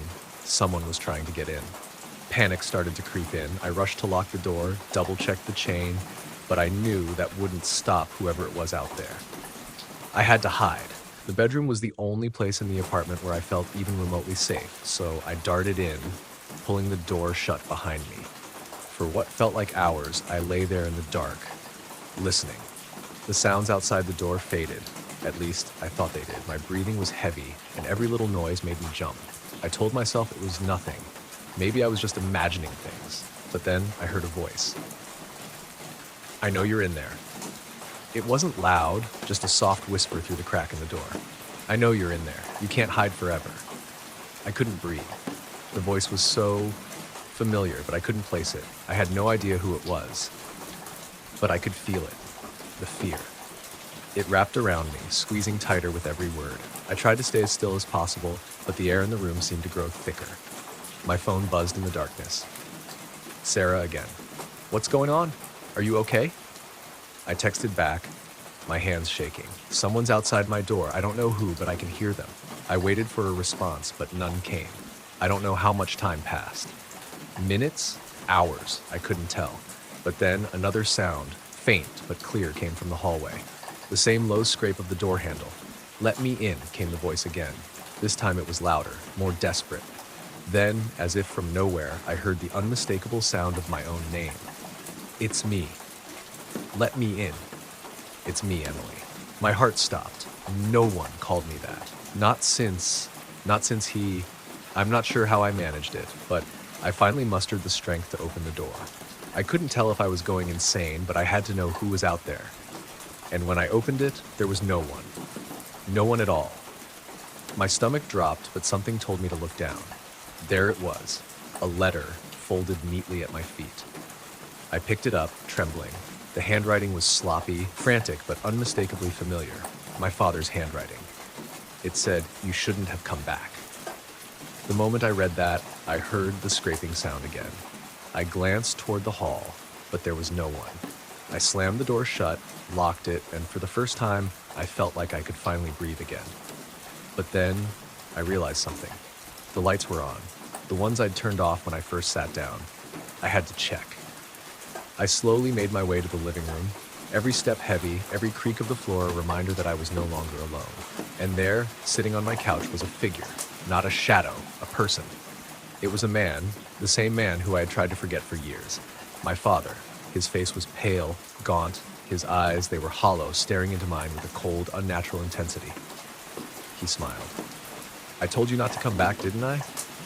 And then, just like that, he was gone. The house was empty, silent. I've been sitting here for hours now, staring at that letter, the same one he left me. There's no way it could have been anyone else. And I don't know if I'll ever feel safe here again, but there's one thing I know for sure. I'm not alone, and neither are you. I thought it was just a coincidence, but now I'm not so sure. I never expected anything strange to happen that night. It was a quiet Friday, and I was alone at home for the weekend. Nothing new there. My apartment is on the top floor of an old building. The walls creak, the floors squeak underfoot, and there's this persistent draft in the hallway that never quite goes away. You know, the kind of place where you get used to the odd little noises. I hadn't thought twice about it until that night. It started innocently enough. I was sitting on the couch, scrolling through my phone, sipping on a glass of wine, enjoying the peace and quiet. The building was empty. Everyone else had gone home for the weekend, and the stillness felt almost comforting. The faint hum of the fridge was the only sound besides the soft click of my phone screen. But then, I heard something. A soft knock. At first, I thought it was just the sound of something outside, maybe the wind rattling the door, or some distant noise I hadn't noticed before. I let it slide. But then it came again. Knock, knock, knock. I froze. I wasn't expecting anyone, and my first instinct was to check the peephole, but something stopped me. I don't know why. It was like something held me back. I stayed still for a long moment, staring at the door, feeling my heart beat louder than ever. I waited for the sound to come again, but it didn't. Just silence. Thick, oppressive silence. I tried to shake it off. Maybe someone was knocking at the wrong door. I told myself to relax, but I couldn't. The thought that someone might be out there, waiting, started to gnaw at me. I texted my friend Sarah, asking if she was nearby. She wasn't. I told myself to forget it. But then around midnight, the knock came again.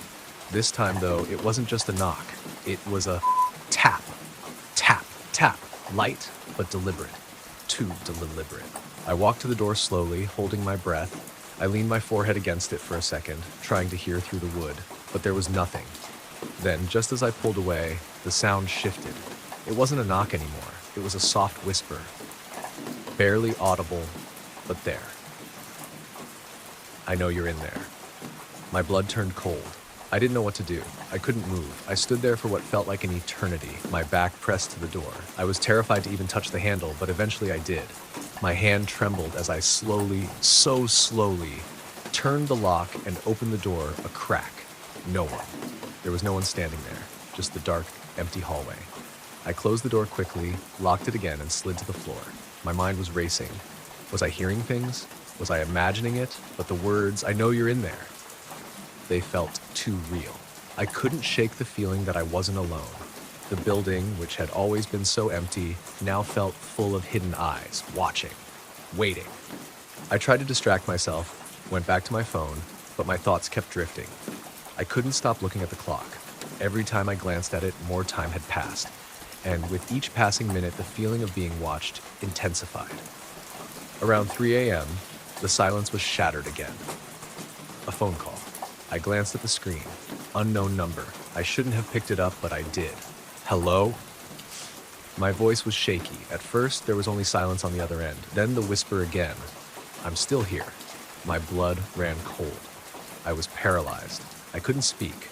Then came the sound of something breathing. Loud, ragged, close. You can't hide. And just like that, the call ended. I couldn't take it anymore. My hands were shaking uncontrollably as I grabbed my things, my phone, my keys, anything. I bolted out the door, rushing down the hall, heart pounding in my chest. I didn't care what was waiting for me out there. I just needed to get out. I ran down the stairs, out of the building, and into the cold night air. My breath came in ragged gasps, and the hairs on the back of my neck stood up. Something felt wrong. I turned around, expecting to see someone following me, but there was nothing. Just the dark street, the empty sidewalk. I should have felt safe, but I didn't. The next morning, I couldn't shake the feeling that I was being watched. I went back to the apartment, my mind racing, trying to figure out what had happened. Was it someone playing a sick joke on me? But the more I thought about it, the more the details didn't add up. The knocking, the whispering, the phone call. I couldn't find any sign of anyone. No one had been there. But then I noticed something on the floor near the door. A small, folded piece of paper. I picked it up, my hands trembling. The writing was messy, hurried. It read, "I told you I'd find you." That's when it hit me. It wasn't just someone playing a prank. It wasn't just a coincidence. I was being stalked. But here's the kicker. The number on the phone call, it wasn't unfamiliar at all. It was my own.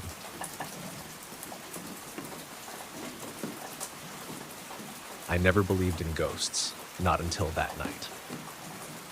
I'm not someone who gets easily spooked. I work nights as a security guard at this old, rundown cemetery on the edge of town. It's the kind of place that gives you the chills on a good day. The gravestones are cracked, the trees are gnarled, and there's this strange fog that rolls in every evening, thick and suffocating. But it's a job, and it pays the bills, so I've gotten used to it. The first few weeks were fine. Sure, the wind howled through the bare branches like a moan from the dead, and there was always this eerie silence, like the place was holding its breath. But I never felt anything out of the ordinary, until one night. It was late, probably around 2 a.m., and I was sitting in the small security office that overlooked the grounds. The only light came from a flickering bulb overhead and the glow of my phone screen. I remember scrolling through my social media feed, trying to pass the time when I heard it. A faint whisper. At first, I thought it was the wind, maybe rustling through the leaves or the old iron gate creaking under pressure. But then, the whisper came again, closer this time. I froze, my eyes darting around the room. The air felt thicker suddenly, heavy with something I couldn't name. I leaned forward, straining to hear, but there was nothing, just the usual sounds. The distant howl of the wind, the rustling leaves. I dismissed it, chalking it up to tired nerves. But then the whisper started again, this time louder. "Help me, please." It was unmistakable, a voice, faint, desperate, coming from outside. My heart skipped a beat. I quickly grabbed my flashlight, my fingers shaking as I put it on. I wasn't sure if I should check it out. I mean, it's a cemetery. People get lost sometimes. Maybe someone was drunk and wandered in, but something about it felt wrong, in a way I couldn't explain. I stood up, moving toward the door, my boots dragging against the wooden floor. The moment I stepped outside, I felt the temperature drop. The fog had thickened, swallowing everything in its path. I could barely see 10 feet ahead of me. "Hello?" I called out, my voice breaking the eerie silence. My flashlight beam sliced through the mist, but there was nothing. Just rows and rows of gravestones, all lined up like soldiers in their final resting place. Then I heard it again, the voice. "Help me, please." It was coming from the direction of the old mausoleum at the back of the cemetery. I didn't want to go there. The mausoleum was a place of bad memories, the kind of stories that circulate about old cemeteries, the ones you don't repeat out loud. But curiosity got the better of me. I swallowed hard and started walking towards it, my flashlight shaking in my hand. Every step felt like it took longer than the last. My heart was pounding now, each beat a drum that seemed to echo louder in the silence. As I got closer, I saw something in the distance. A shadow. It was strange. There wasn't anyone around, but this shadow seemed to move, shifting in the mist. I blinked, and for a moment it looked like someone was standing there, watching me. I wasn't alone. I should have turned back. I knew I should have, but I didn't. I kept walking, feeling this pull, like something was drawing me forward. The closer I got, the more the air seemed to thicken until it was suffocating. I could barely breathe. The whisper came again, but this time it was louder, more frantic. "Please, don't leave me. Help me." I was standing just outside the mausoleum now, and the door was ajar. Without thinking, I pushed it open. Inside, the smell hit me first, a mix of earth, mildew, and something far worse. The flashlight flickered as I stepped in, the beam illuminating nothing but stone walls and rows of old weathered caskets. It was then I saw it.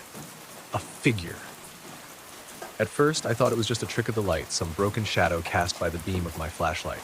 But then I heard it, the unmistakable sound of someone breathing. I backed away, my pulse racing, my legs like jelly. My throat felt dry as I tried to speak, but the words wouldn't come. And then I saw the face. A pale, gaunt face. Skin stretched tight over the bones, eyes wide open and staring directly at me. The lips moved, but there was no sound. I was frozen. My whole body refused to move, as if the figure had somehow paralyzed me with just its gaze. "Get out, now," the voice finally whispered, but it wasn't the same voice I'd heard outside. This one was deep, unnaturally deep, and it wasn't human. I didn't need any more convincing. I turned and bolted for the door. The flashlight in my hand fell, spinning on the floor, casting erratic light across the room. But as I ran, I felt something chasing me. My breath was ragged as I reached the door, slamming it behind me. I didn't stop running until I reached my car. I looked at the cemetery one last time before pulling out of the parking lot. It was quiet again, too quiet. The fog had cleared and the stars were visible in the night sky. But as I drove away, I swear I saw it again, the figure, standing in the middle of the cemetery, watching me. The next morning, I called in sick. I couldn't shake the feeling that something had followed me home. I didn't sleep for days. The whispers still echoed in my head. A week passed, and I thought I was starting to forget it, until I saw the obituary in the paper. It was a name I recognized, someone who had worked at the cemetery years before me. The article said he'd died in a strange accident, falling from one of the mausoleum's high windows. But the strange part? It said he'd been found with a look of terror on his face, just like mine.